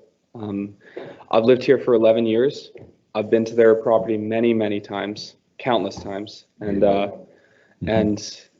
hearing their development from the beginning, really, from the formulating stages up to now, it really, I don't have any issues with it. It doesn't affect the property. It's what they want. It's their dream, really. And compared to the rest of the property and their whole property, it's truly a dent, really. And it takes up very minimal amount of their property. The rest is wildlife and kept undisturbed. So that's all I want to say about that. Okay. Thank you very much. Thank you. Okay. Anybody else? Second time of asking? Third time of asking?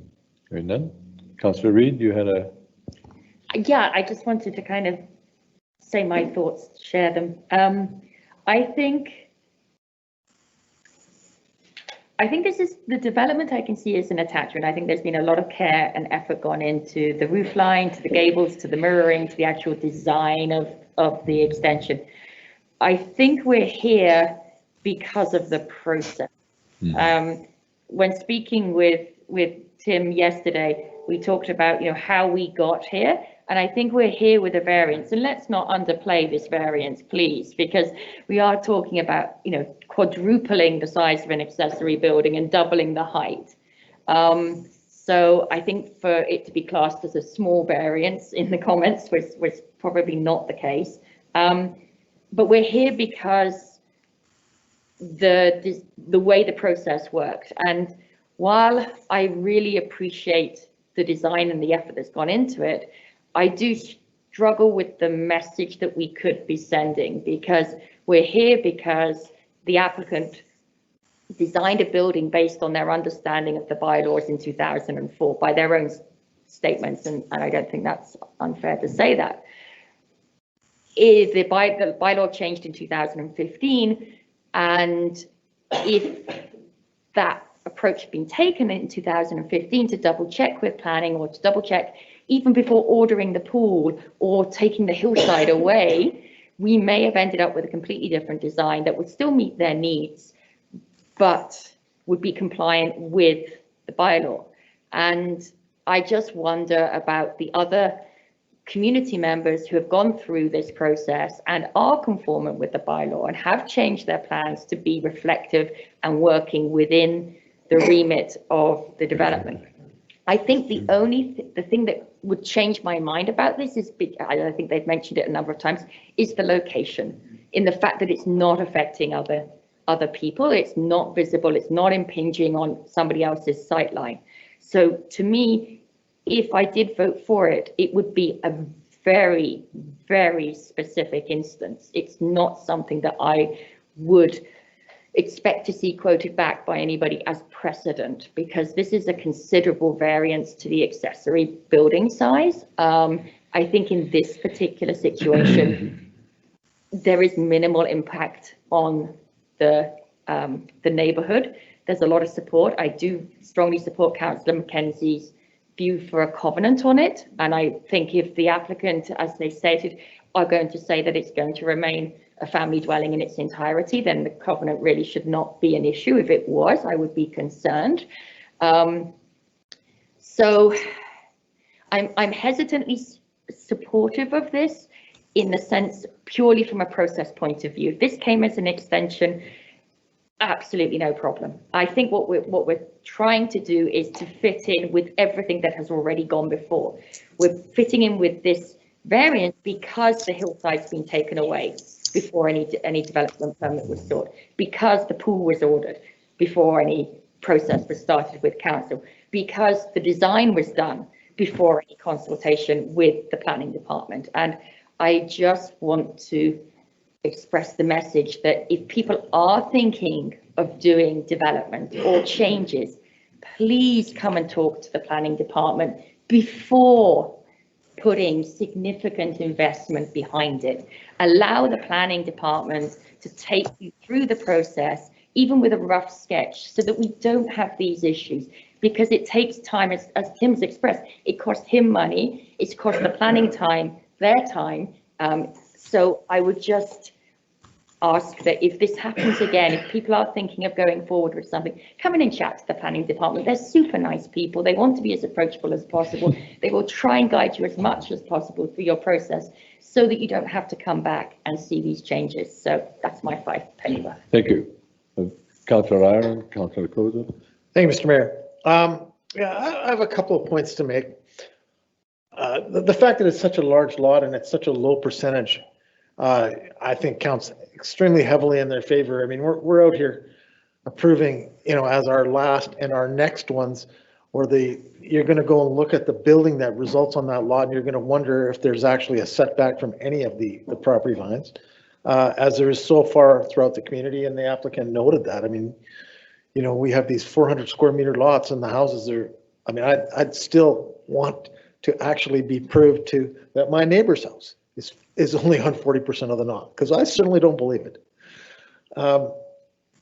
So the fact that this lot is so large, it can easily contain this. I think this is a very unusual situation.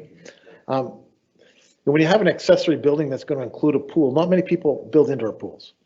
And I can totally understand the reasons why. I certainly wouldn't be doing it. But so you've got an indoor pool, and that's a different, it has to be of a certain size. It's going to be rather large. The other thing, I cast my mind back to the strategy session when we talked about breezeways in 2015. And that was for a very specific issue where accommodation was involved, and certain developers were using it specifically to flaunt the rules. And we ended up in my community with a very nasty situation, because in my community, there are 25-foot lots, and you're not allowed to build on a 25-foot lot. And he used a breezeway to be able to build another house on a 25-foot lot. And, the council at the time let them do that. And that's not a good situation. So we put in a rule to prevent breezeways from connecting residential areas. So for me to approve this, I would have to agree with Councillor McKenzie on the covenant, because I believe Mr. Good when he says he's not going to alter it and put residential in, but council has to prepare for the future. And we're not just talking about the people who live there. We're talking about the people who buy it from the people who buy it from them. They're not going to be there forever. We hope that they're there and they live a long and happy life there. No doubt about it. But, my house has been renovated about 5 times. I think it was built in 1970. So there's been lots of sales and lots of different people live there. And you have to plan for that future. And so often we see somebody come before council and say, well, we have, we're not going to do this. Well, and they're earnest, they mean it, but they're going to sell that house sooner or later. And somebody could easily go in there and change what they've committed to do. So I'm perfectly happy to, I'll be supporting this. I don't think it's a stretch to do that, as I mentioned before, on this large property. 3.1% of the total property with a building on it, I can handle that. But we have to have the covenant on the non-residential part of the garage. Thank you. Councillor Cozen. Thank you, Mr. Mayor. So to follow along with my other councillors' comments, I'd just like to say that I got involved because it seems that we have an official community plan to follow, and variances keep coming up. Staff need to follow those, and that's why this proposal got denied. But at the base of it, like the other councillors said, I think that some of the major things of variances are sight lines. And I think when we look at this one, there's nothing to do with sight lines at all. One of the other ones, as Councillor Ireland said, is buffers. And I don't think we're looking at buffers at all, because we have a massive lot and a medium-sized house in the middle of that lot.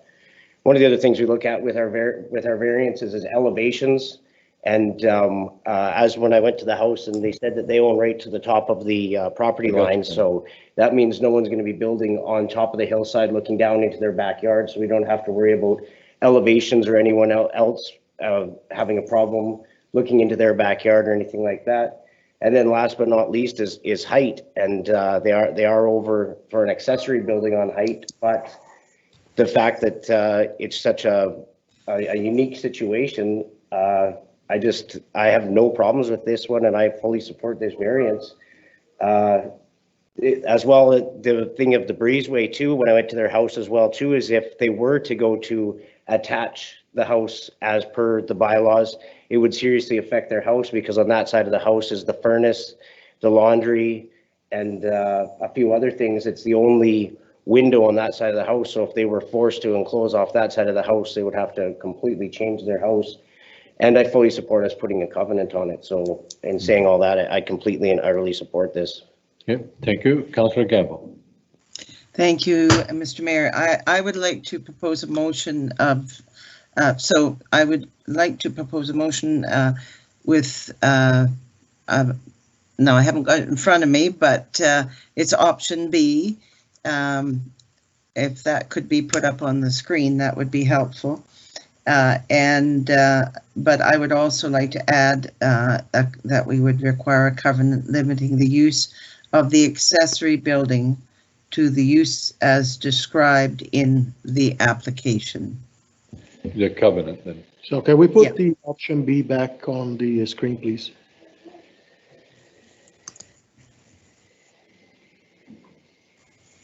I didn't see it.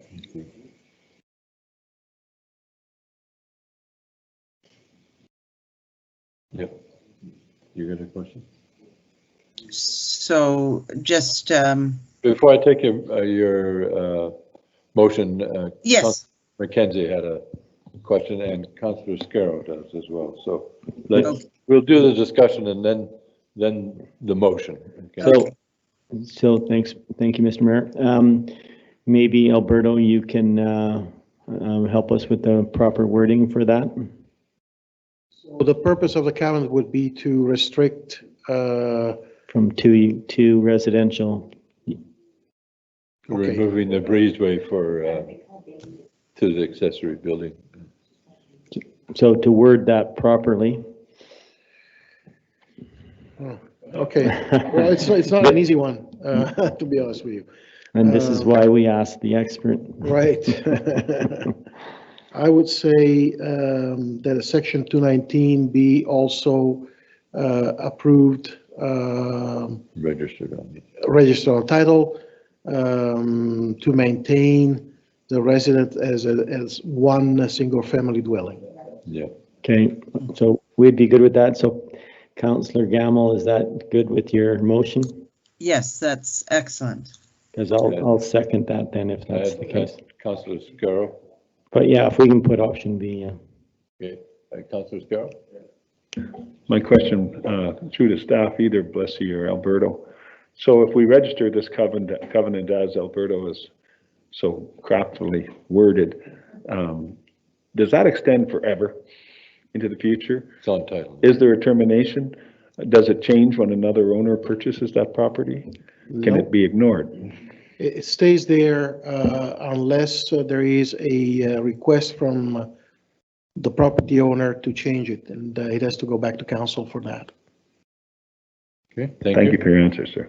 Councillor Arlen. Yeah, thank you, Mr. Mayor. The part I'm wondering about is the second part of this with the requirement to restore the exposed slopes.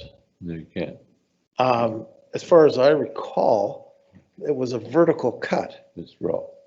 And I don't see any way of restoring it or necessity to restore it, to be honest with you. I don't see a way of doing that. So I don't know if we should include this with the full option part of option B. Delete it from option B and then it makes sense. Can you bring up the photos of the property? Because I just don't believe you can actually. You could put some rock flowers in there, but. Yeah, you're not going to do much with that. Yeah. Oh, Councillor Reid? Could I just ask staff what their thoughts were behind that, including that, and how the development permit would see that restored if we're adding that in? The natural environment DP does have guidelines surrounding restoration if any area within the DP area is disturbed.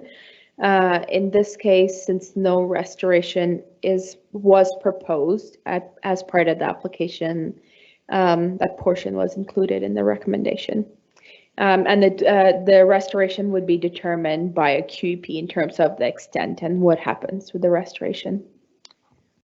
Well, I just think of the other areas that we've got along Cars Landing Road where we did have a cut like that. It was in the single family dwelling and they've put a driveway in and the cut is being restored with an overlay of topsoil and wildflower seeds. So I cannot see a reason why, given the rest of that slope has a foot of topsoil on it, getting to 4 foot down the bottom. I think I would like to see what the QEP would suggest in terms of restoration. It was sloped before. There are other areas of slope which have native plants on it. So I personally don't see an issue with keeping that in there. I would like to see that addressed and to return it. And the rest of the property is beautifully maintained as a natural environment. So I feel that could be achieved and it could be returned to something approximating the rest of the area. We're not talking about formal gardens like Versailles, but I would like to see if we can at least bring it in sympathetic with the rest of the area, because I think they've taken excellent care of that property and it's a beautiful property. Penstemon will grow on it, so you could get those out there. All right. Do I have a motion? Yeah. As it is. Your worship, yes, it is moved and seconded. Moved and seconded with It's option B with the option B inclusion with of a the section at 219 covenant. 219, okay. That's as it is then. Any, Councillor Scarrow? I'm not sure what the mover, which is Councillor Gamble, but I'm kind of siding with Councillor Ireland that I think the requirement for restoration, and Blessy tells me that within the application, there's actually no mention of it. And I know Mr. Good and his beautiful wife have a beautiful property there that I just can't see them ignoring that. And as Blair said, once the construction's finished, there's going to be very small opportunity there for restoration because of the size of the accessory buildings. And I don't think that the effect of that restoration could be visually seen by anyone except the goods. So I believe that they will make it acceptable. And I kind of go with Blair that it's a condition that I don't think needs to be there. So, Your Worship, since there is a motion on the table, if Councillor Scarr and Councillor Ireland wishes to bring this forward, then we need an amendment. The amendment would be to remove the restoration requirement from the motion. Right. Yeah, I don't often do this, but I just don't see the necessity to spend money on a QEP. And so, yeah, I would like to amend that motion to remove that. I'm sure that the goods will do what's necessary to make it look good. Councillor Gamble? I'll second that motion. Listen to my other councillors' thoughts. Councillor Gamble? Yes, well, I'm of two minds because I look at that hillside and I know that it's bedrock underneath, and I think it would be very difficult to get things to grow on it. Although you do find that there are weeds that eventually find their way into the cracks. At the same time, it is something that maybe needs to be restored. So I am of two minds. I'd like to listen to what the other councillors have to say. But I don't know that it's critical because I do believe that the majority of that is going to be covered with building. Thank you. Anybody else had any more comment? Councillor McKenzie. Thank you, Mr. Mayor. So I can be good with either one. I would much rather see something growing there, but I have to agree that's pretty tough to grow on a solid rock face. So I'm good with removing it as well. Okay, Councillor Koza. Thank you, Mr. Mayor. For my site visit, I seen that all the other landscaping was all using the natural environment, and even the gazebo was just very minimal impact. It was just pretty much the site of the gazebo was what they used. By the time they do finish the construction and backfill, there's probably not going to be too much room for any sort of bio amendment or anything like that. And as well, there's going to be a small patio at the back. So yeah, I would, if we dropped it, I wouldn't be hurt at all. Councillor Reid? I would just like to ask either the applicant or Bertha, is there any further work going to be done on that rock face, or is that all of the work done for the entirety of the build? Or is there more excavation to be undertaken once the building permit's been granted? I'm jumping. Got a motion on the floor, but I Oh, need I'm so to- sorry. Oh, sorry. Motion to hear from the applicant. Yeah. Thank you. Sorry. Those in favor? Vote. Come on. Do. Thank you, Your Worship. Through to you.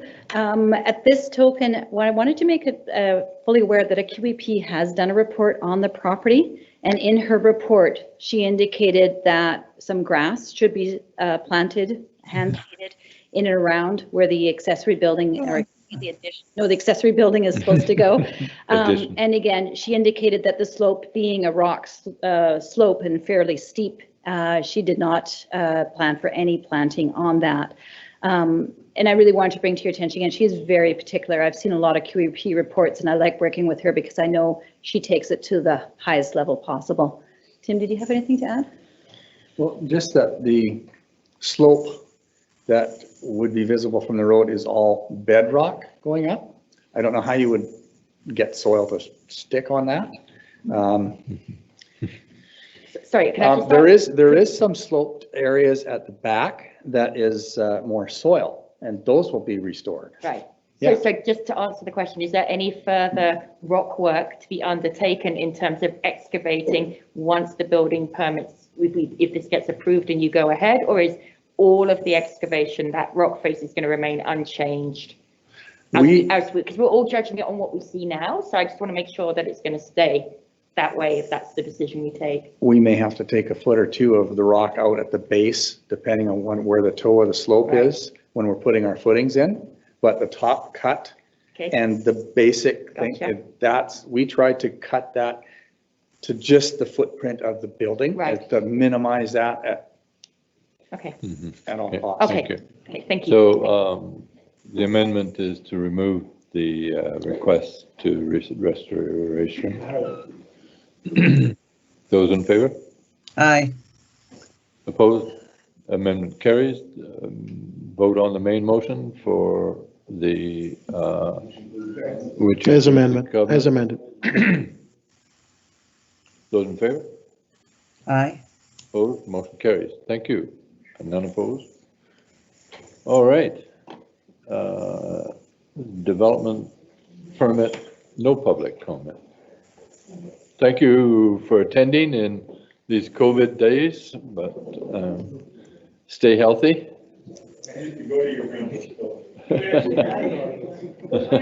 Yeah. We could stay to the next one just for fun. Albert Mines, yeah. That's my mom's brother.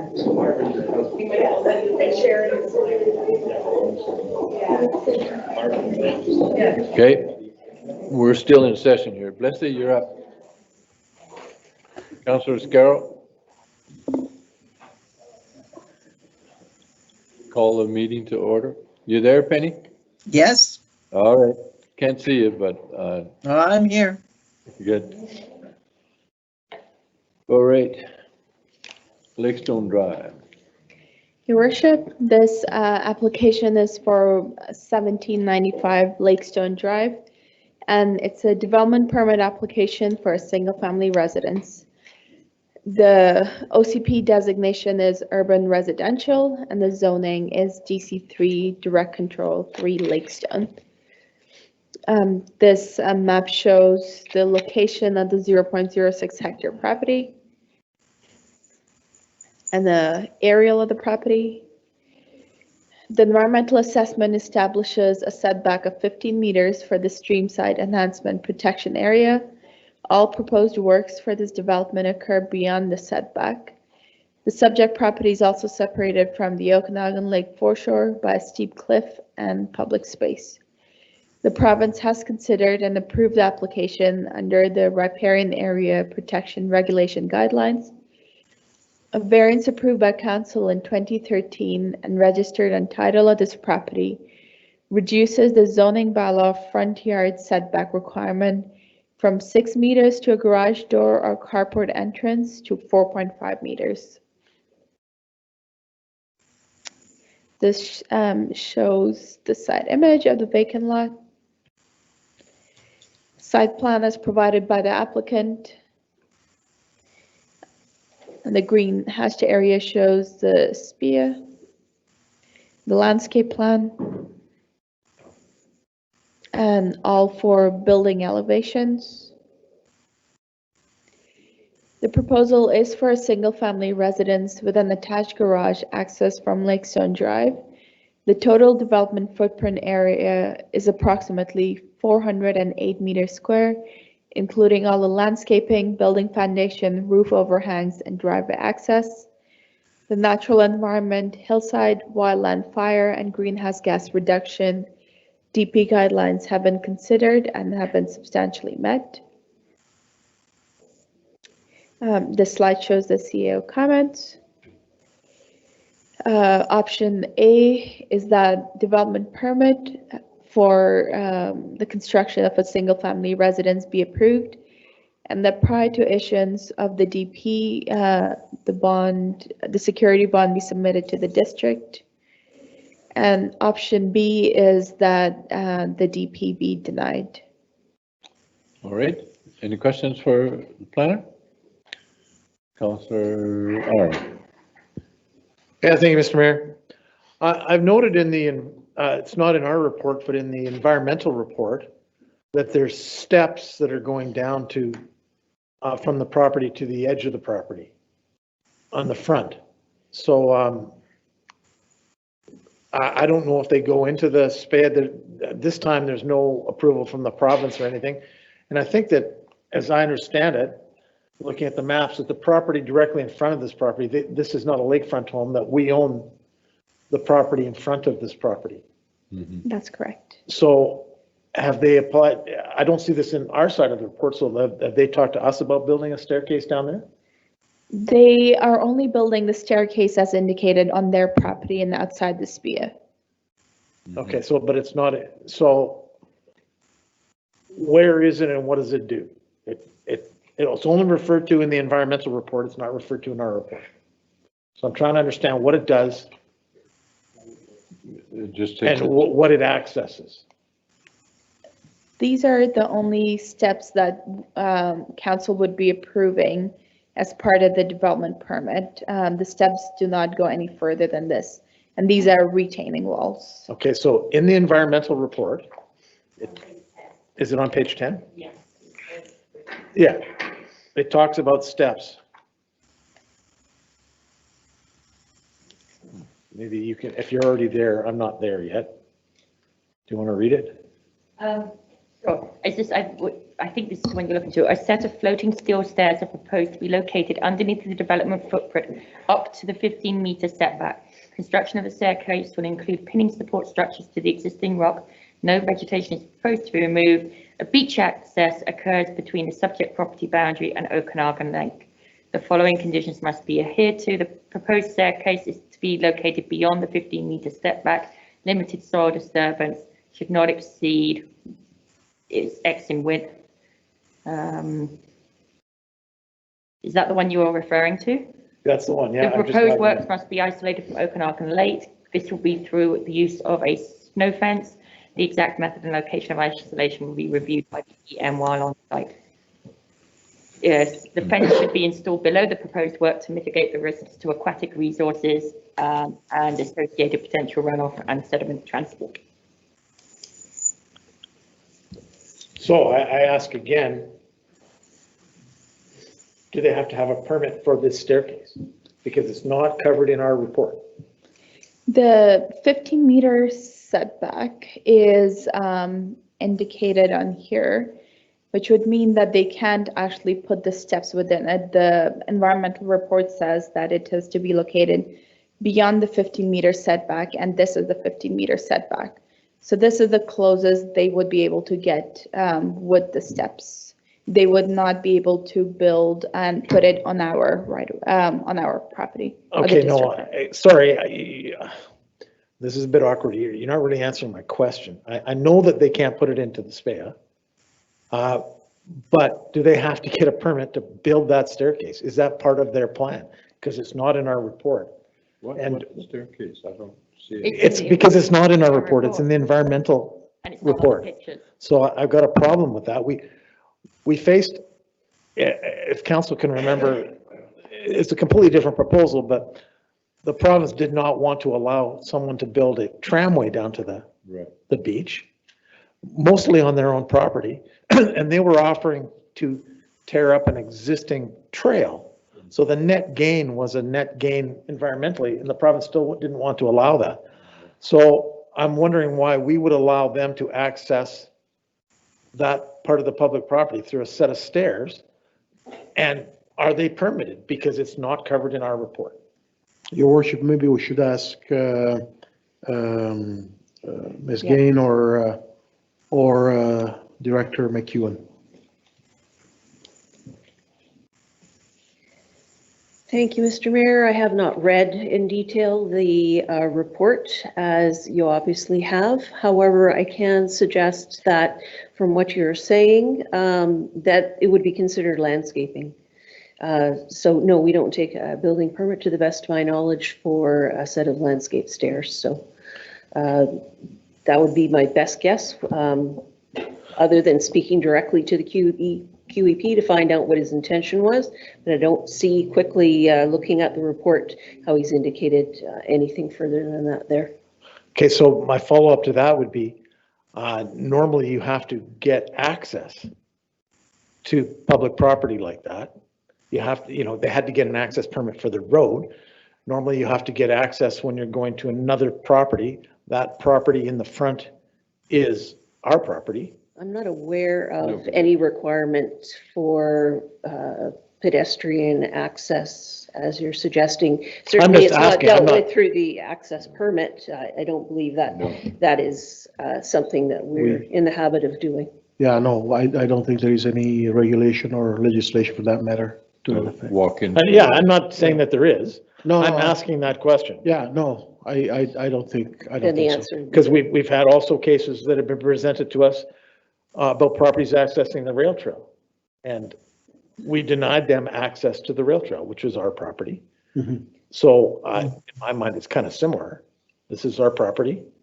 So I'm not sure then why we denied them access to the rail trail property, but we're saying that we don't need to have access to the waterfront public property. Yeah, that's a good point. You know, I have to recall exactly the details of those We denied those access to the applications. Yeah. Right now I don't remember. But there is no specific requirement for permission to access that the property from a pedestrian point of view. I mean, council can certainly put restrictions. That's something that they can do. Not to a public beach. No, usually not. That's what I'm saying. But Well, we restrict access to approved accesses along the whole entire greenway. The whole entire. The entire greenway, we restrict access to that. We don't allow people to build accesses to it, and we've removed accesses from it. This district actually removed the access to the public space that was directly in front of my house before I was on council. Removed the access. So that's why I asked these questions. I have to ask other staff if they recall. I mean, you talked about the rail trail, so probably if Matt Vader is on the line, maybe he can answer that question. He's there. Yeah, good. Matt? You there? Can you hear me? Yep. Thank you, Mr. Mayor. If I recall, what Councillor Ireland's referring to was one that did not get a development permit and created an environmental issue off of Ribbleworth. This is where they actually, if I recall the one that he's Yeah, that's it. Sorry. Now I know why we did it. Yeah. That's because, yeah, they created an environmental mishap on our property without any permissions. Yeah, and a vehicular access actually came down that stretch. Yeah, a quad or whatever. Yeah. Okay. Yeah, that notwithstanding, we have limited accesses along the greenway.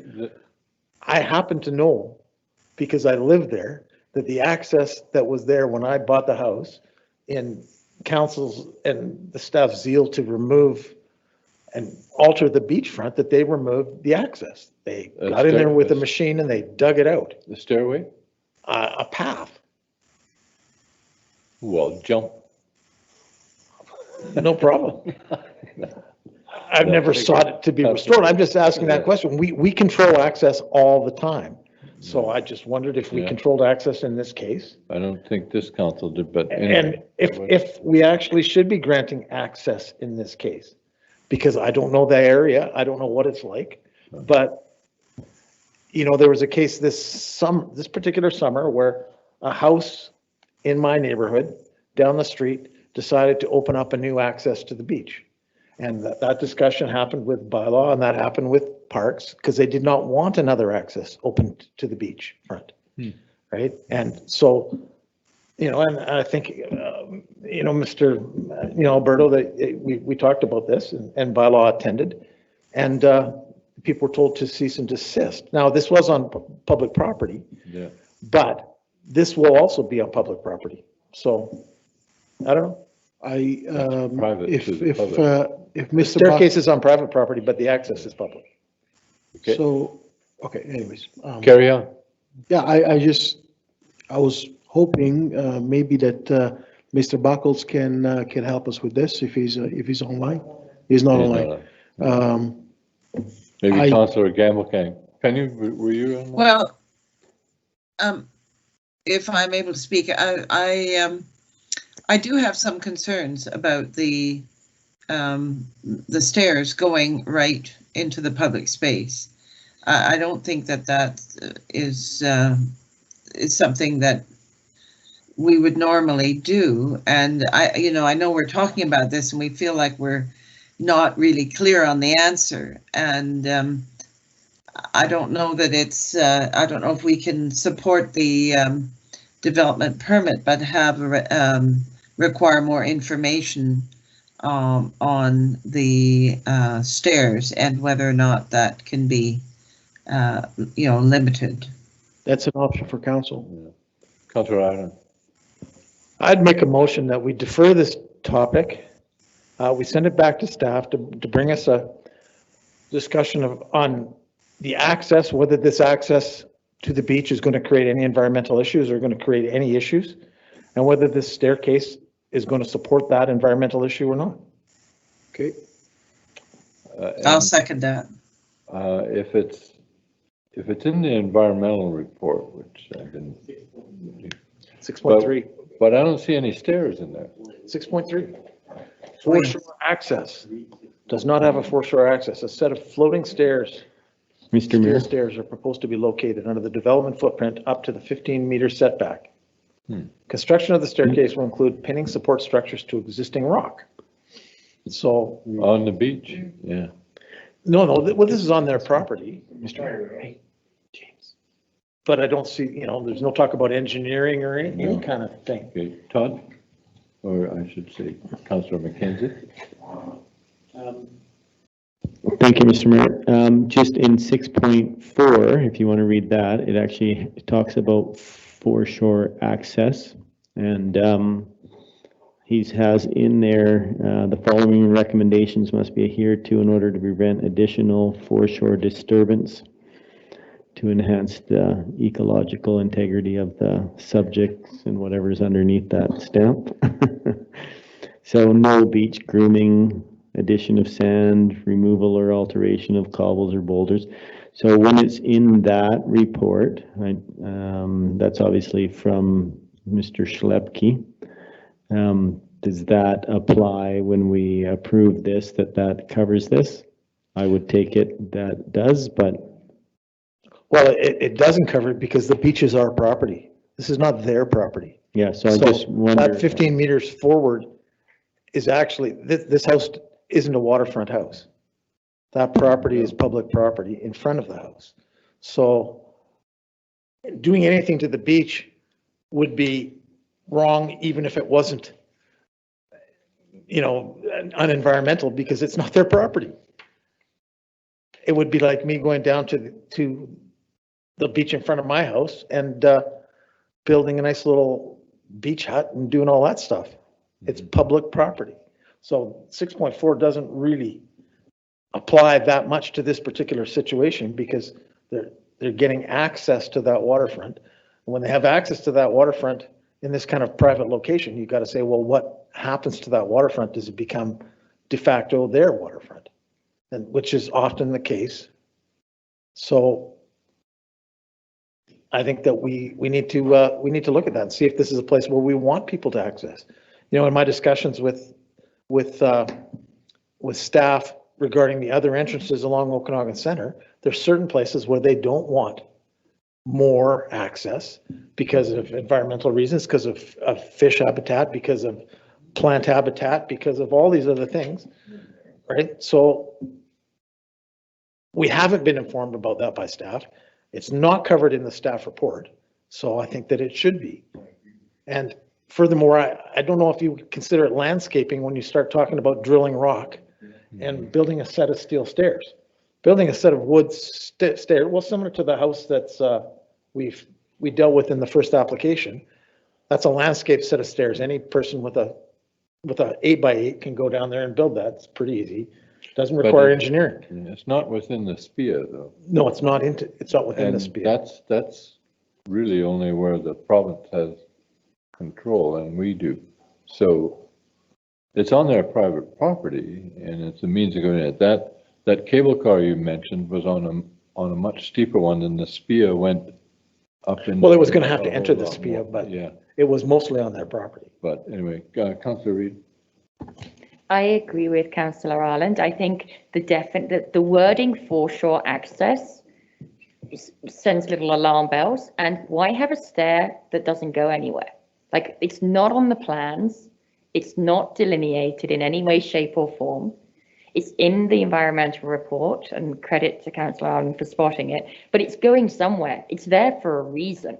So then what we'll have is access across public land on a spear, which is unregulated, because these stairs will have an ending point. And then what do you do after that? You step onto the beach. You step onto the spear and you start Or the creating cliff where little you need more stairs. trails, Yeah. or you go onto a cliff, and what's the liability? And it does say, given the steep slopes, construction using equipment will require extensive mitigation to avoid impacts which have not been fully considered in this assessment. So the assessment isn't complete. If we approve it, they haven't done gone the whole process. So I completely support deferring it back to staff to get clarity from the applicant as to the purpose of the stairs, the full mitigation plan for those stairs, and confirmation from staff as to whether that beach access or that access across the spear on public land is appropriate in this particular location. Well, we looked at that, all of that property when Lakestone, Councillor Gamble may have commented, she spent a lot of time down there. But those contours on the plan that is there, it don't show a cliff or a steep slope, but I haven't been there for a time. Do you recognize that? You know, that parkland we have down there, Councillor Gamble? And that beach area that we got as park? The microphone. Okay, you're muted. Penny, your microphone. Sorry, I didn't realize it was muted. Yes. Yeah, I do remember that area down there, been to the park and been to the beach there several times. So it is a concern, and I do think that we need to get, I do think that this is appropriate that we refer it back to staff to get clarification on whether, if these people are not the upland owners, then is this appropriate that, that question needs to be answered. If this is a public park, should individuals be getting private accesses to that? Normally, I don't think we do. We have one general access because we close the gate at a certain time and so on. So it seems to me very appropriate. I don't know if somebody has made that motion. I think Councillor Ireland did he? Yeah, we have a motion on the table. Yes, so I would support that motion. I think we have questions we need answered here.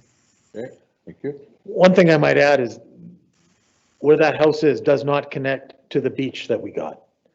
This house is, three properties or two or three properties removed from the public building, the so-called public clubhouse. The public beach with the dock is actually to the south of that building. So there's no way that this house connects to that public beach. This can only connect to Cliffs and Rocks, which is still a form of beachfront. It could be your own private beachfront. And, if that's the case, I don't see how there's any other real, actually decent public access to this area other than boats. And, there's been some fairly disturbing stories about Lakestone residents chasing people off that public area on the waterfront so far. The kids go and jump off the rocks that are down low on the water. Well, And Okanagan Center people do that. yeah, all of us Okanagan Center people do. Well, Okanagan Center people, we like to really break the rules and go on to their property. Nope.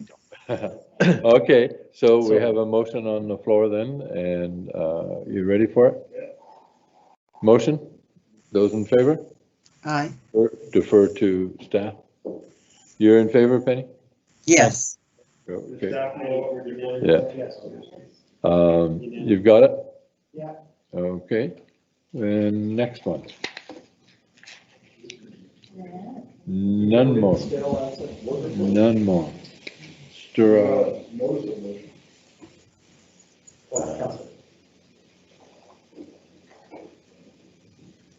Council items, notice of motion.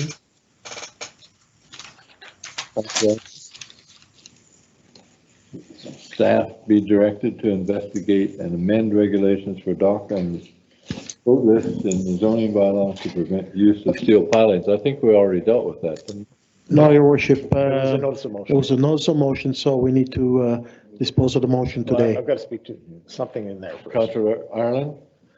Yeah, as I'm making this notice of motion, but I don't know that we need to spend a lot of time investigating. The way this is worded, investigate and amend the regulations for dock in the zoning to permit the use of steel pilings. I would hate to see us spend consultant money or any other money investigating it when it's already been done.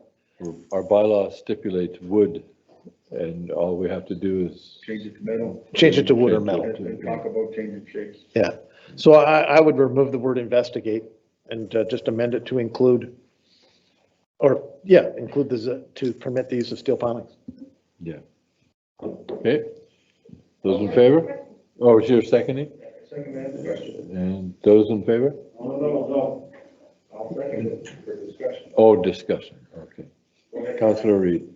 Thank you. Sorry. I would just like to understand the benefits, risks of steel pilings. I don't know enough about that subject to vote on it without some expert guidance in terms of, is it a good thing? Is it a bad thing? Do they rust? Do they not rust? I have not enough knowledge. So Okay, so the original bylaw was put in place. It was a copy and paste from the province. The province at that time recommended just putting in wood pilings because that was what you used Recommended, said. to do. It said to, whatever. It said to use wood pilings because that's what you do in that day and age.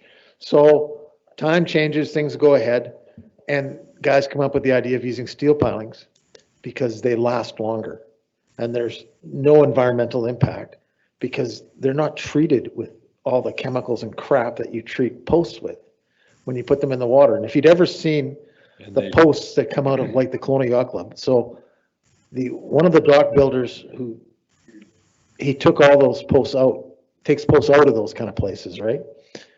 Has shaved those things down, and because they're so well preserved, he's built a house with them. And they're beautiful pieces of wood because they had this creosote and crap all over them for years and years and years. This stuff's not good for the environment. The steel post, it will rust eventually, but it will not rust before the wood piling ceases to function. And less damage to the bottom. Yeah, there's less damage to the bottom because the diameters of the posts are smaller. Right. So there's a net environmental gain because you don't have to replace them. Has the province changed their Yes. So then could we just not amend it to say to permit use of steel pilings in alignment with the province's guidelines or something like that to connect the reasons for the two? If we want to. Yeah. I mean, I think most areas have updated their bylaws. We're the only community in the Okanagan that still insists on wood pilings. Okay. And wood pilings have their place.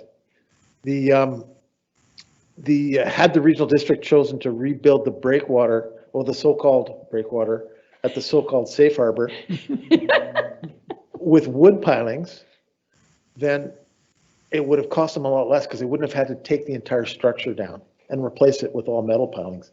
Because most of the way the yacht clubs and all these building projects are structured is you have a replacement contract. So you take out pilings as you need to and replace things as you need to in history. So it's quite a lot more affordable than taking out the whole thing and building it with pilings and ugly big concrete pieces and aluminum things. Councillor Gamble. Thank you. Appreciate the. Well, I guess I've heard quite a bit of discussion now about this, but I was concerned about the lack of knowledge that I have about steel pipes, and I would have appreciated some report from staff regarding this topic, because I do feel, ignorant of this particular issue. And, I think we've heard some talk about it, but what I'd like to know is what's the impact on the fish? Because we use wood in the lake for a reason, I thought. I thought it was because it was better for the fish. Your worship, we all, staff will do a report when this amendment comes forward.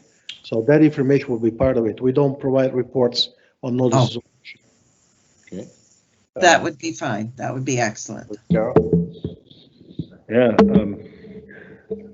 I don't agree to take the word investigate out. As a matter of fact, I wanted to offer to this council that this is an opportunity to at least think about the restricted shapes that docks have, and to think about the opportunity of reducing the variances required on these docks.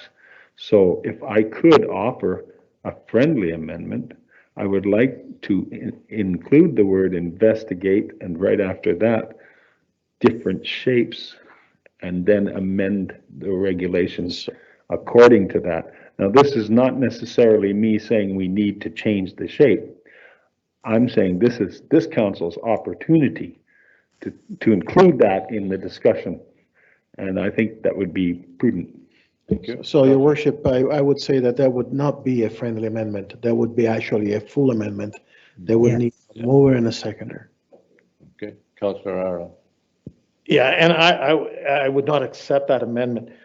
The idea of, we do have to have that discussion, and we do have to have that investigation, but that is an investigation and discussion that's going to take some effort and take some time, because we need to establish the reasons why we changed and mandated dock shape to begin with, what the new ideas are, and what's the goal, right? Changing to the metal pilings is to change to the metal pilings because we're the only community that doesn't. Science has proved that it's the right thing to do. And when you don't have to rebuild something, then it's kind of obvious that it's better for the environment. Right? It doesn't create a worse environment for the fish. It's an inert, and it's actually better than a chemically treated wood piling. So it's actually better. So I wouldn't accept that. I do think we have to do it. I think it's important that we do it, but I don't think we want to attach it to this, because otherwise this becomes, as we talked about before, we need to pick off some small things to do, and that's why I narrowed it down to this. To permit steel pilings, and that's it. Okay. Well, was that amendment moved and seconded? No, Your Worship. Okay. So then the notice of motion is, as you read it, staff will investigate and tell us why steel is better. I think the word investigate was removed. However, you remove it? I don't mind a small report, but I don't know that we should be spending a lot of time on this topic. Councillor We McKenzie. normally don't do it.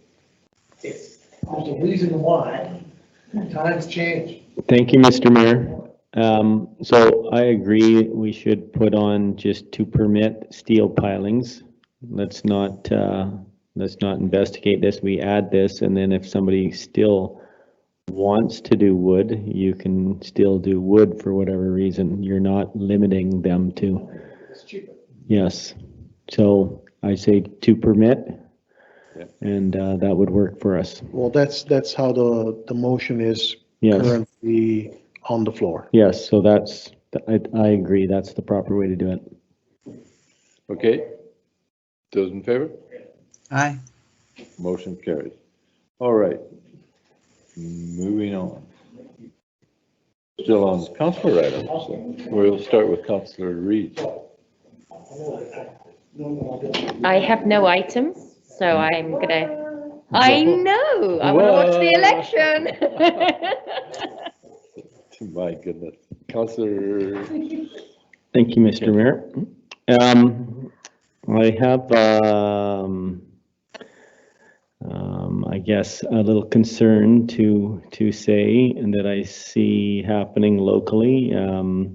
It appears like we're hearing more and more reports of crime in our neighborhood, in our neighborhoods. And I know when we got our report from our new top cop, the numbers didn't look that bad, but definitely getting lots of concerned citizen reports on petty crime, and I'm sure a lot of it's not getting reported to the cops because it's smaller stuff. So not sure if we want to address this with our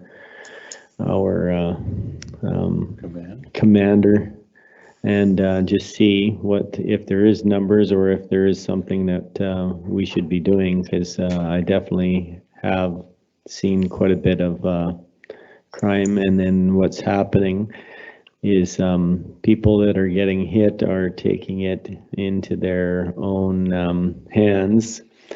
And so I've seen a couple incidents happen. So before something serious happens, I would think that we might want to just address that, because it does appear to be a little bit of an issue. There was a homeless camp out in Oyama area. I think it was actually towards right below Owl's Nest.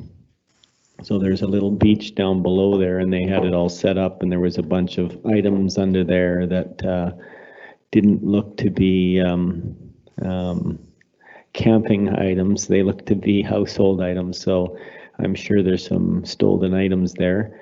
But I just think that we might want to mention this and see if there's something that we can do on our end, or if we just need to make sure that our police officers are well aware of that one. Yeah, I'll inform the RCMP. Okay. And other than that, everything else is good. Good. Councillor Allen. Do you want me to mention your problem up there? Your other problem? I